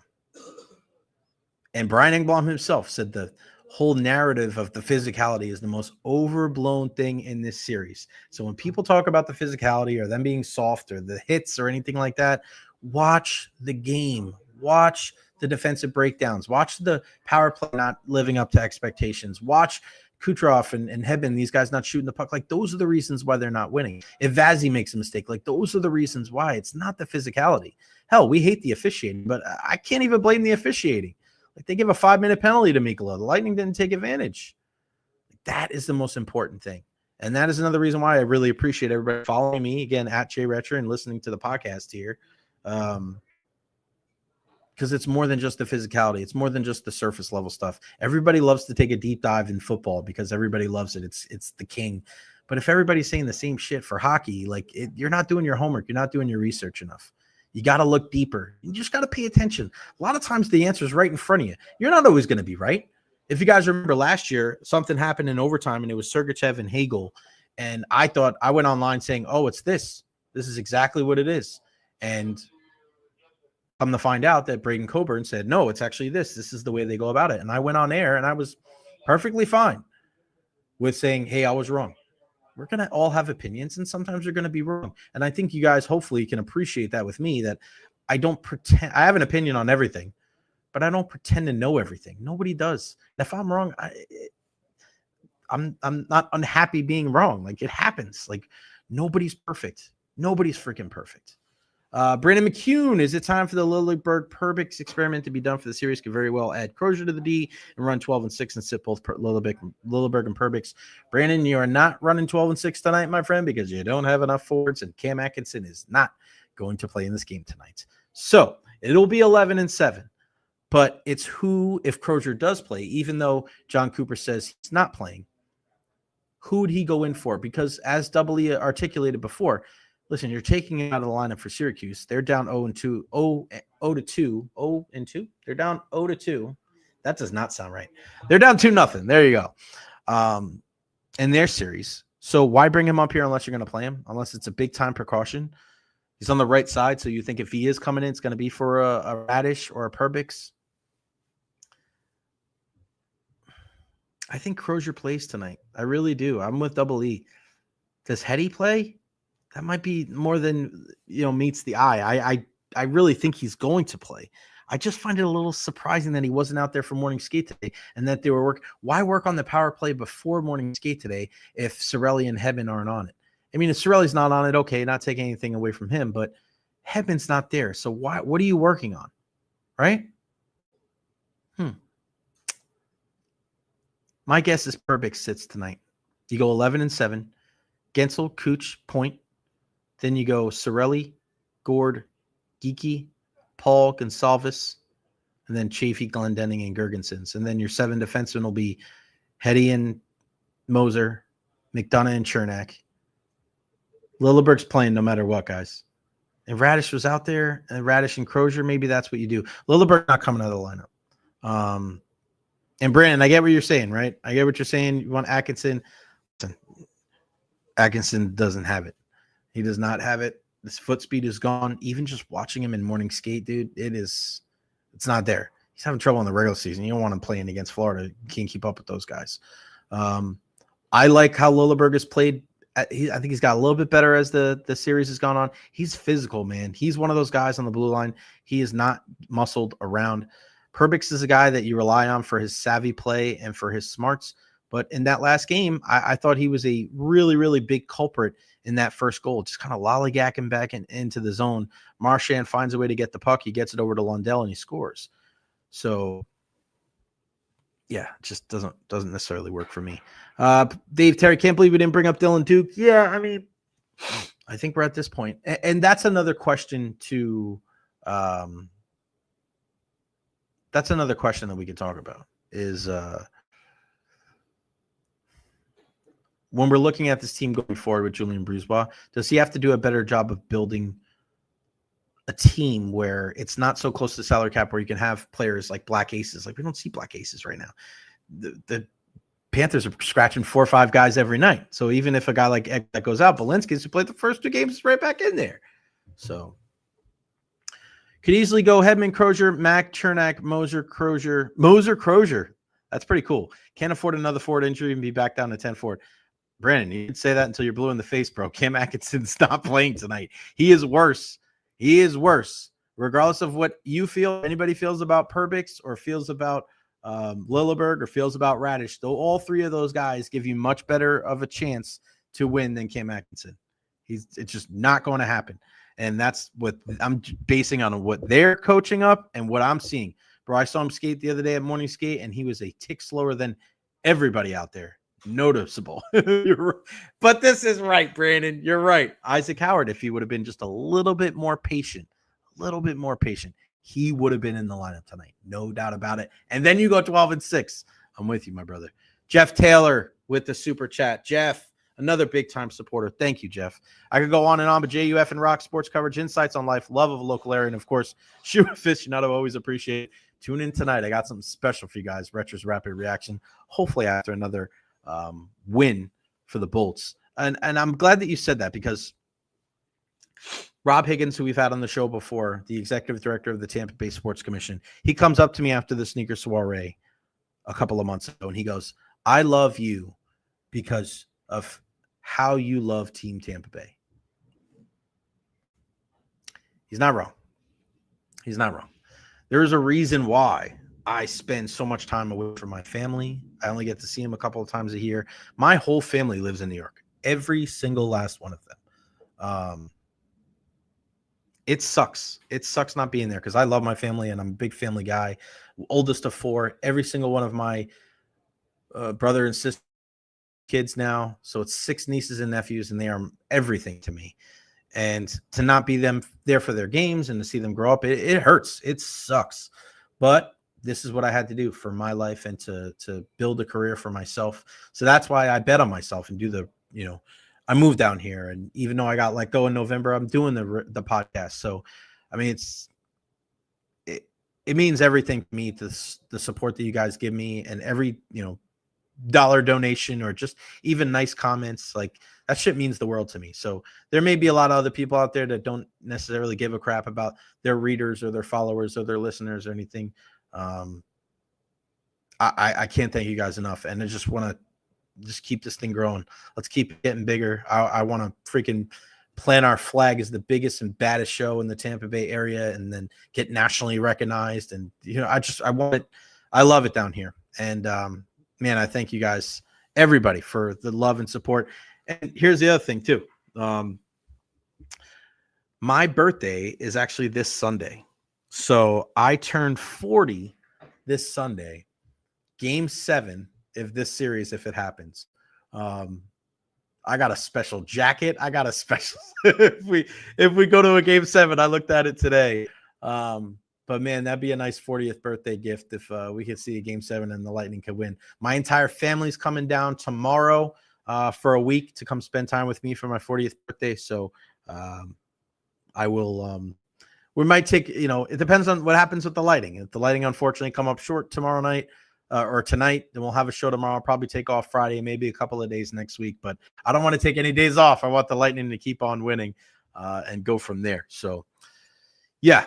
And one more from Brandon, because Brandon, I appreciate it, Brandon. You're killing it, buddy. Have to think Bjorkstrand would have been a game changer of the series, and it sucks he got hurt when he did, hoping he pulls a Sergey and comes back for game 6 or 7 if it goes that far. I love your optimistic thinking, buddy. But that ain't happening. We have not seen Oliver. So I get here early for morning skate. So what happens sometimes, and this is why when everybody wants to talk about the whole Kucherov thing, like, oh, he wasn't hurt. Bro, I would come here for morning skate sometimes and watch Nikita Kucherov skate by himself, and he did not look good at all. And I'm talking late in the regular season. Like, he wasn't bending. He was like, he would grimace, and I mean, he doesn't smile much anyway, but he would grimace. He would just be like he did not look good at all. So that's why everybody's saying, oh, Kucherov is fine. Like, no, again, this is the reason why you listen to this podcast, because I was here. I was there. I saw it with my own eyes. He did not look right at all. When I look at Bjorkstrand, bro, I haven't seen Bjorkstrand at all. Usually when guys get hurt, even like case in point, Cirelli gets hurt in game 1. I saw him walking downstairs. Like, you'll see guys walking around if they leave a game. Bro, I haven't seen Oliver Bjorkstrand one time with the team, which is not good. Before skate, after skate, like if he was close to returning, we would see him out there like moving around, like not good. And you're right, Brandon. You are so right. This power play was really starting to take on, a new identity with him being out there, him being in the bumper, pointer out wide. Those guys kind of switching back and forth. Like, it sucks because he was a big reason why there was a lot of confidence in this power play really rounding into form. And unfortunately, he's not here. And I don't know if he'll be here anytime soon. Even if they're able to advance the next series, I don't know if he'll be here. Thoughts on the Cooper reports when his contract is up after next season? I addressed it a little bit before. I know Double E says anything is possible. I just look at it's a family decision. It's something special here, man. He's still got Hetty. He's still got Cooch and Pointer and all these guys, right? And I look at the family situation, his wife and his 3 kids. Like, all the kids are teenagers now. They're getting bigger. Do you want to leave right now? Just stick it out here for 3. Like, think about it. If you're Jon Cooper, right here, fine. I mean, how old is Cooper? Let's look how old he is real quick.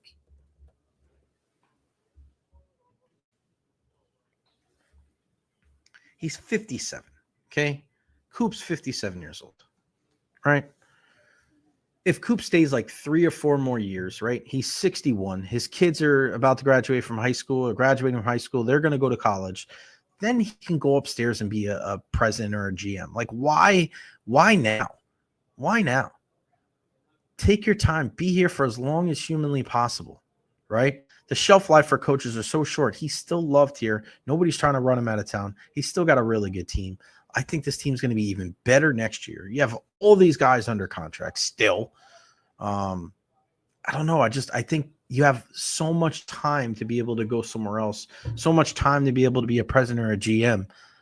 The grass isn't always greener on the other side. And again, I go back to something that I said to Jon Cooper, or I asked Jon Cooper about 2 years ago, sitting right next to him. Say, Coop, would you ever think about going to coach the Rangers or one of these original 6 teams? And he turned to me, he goes, Jay, why the hell would I ever leave here? I don't know. I'm with you, Coop. All right. A big thank you to everybody that joined us on the program today, including Ken Carman, crushed it there in Cleveland, Erik Erlendsson from LightningInsider.com, and Ryan Pepiot. I'll answer this question for you. If you could have one old Tampa Bay Lightning player back, who would it be? that's an easy answer right there. I truly believe if Steven Stamkos was on this team, that this series might already be over. I think Coop at the very least they'd be up 3-1. I don't think game 1 even happens the way it does, but I'm pretty sure if Stammer's here, they win game 2 and they win game 4. All right, make sure you follow me on all social media platforms: Facebook, YouTube, Twitter, Twitch, TikTok. I am everywhere. Like and subscribe. Come on, let's get those subscribers. Am I still at $12.99? Let me refresh.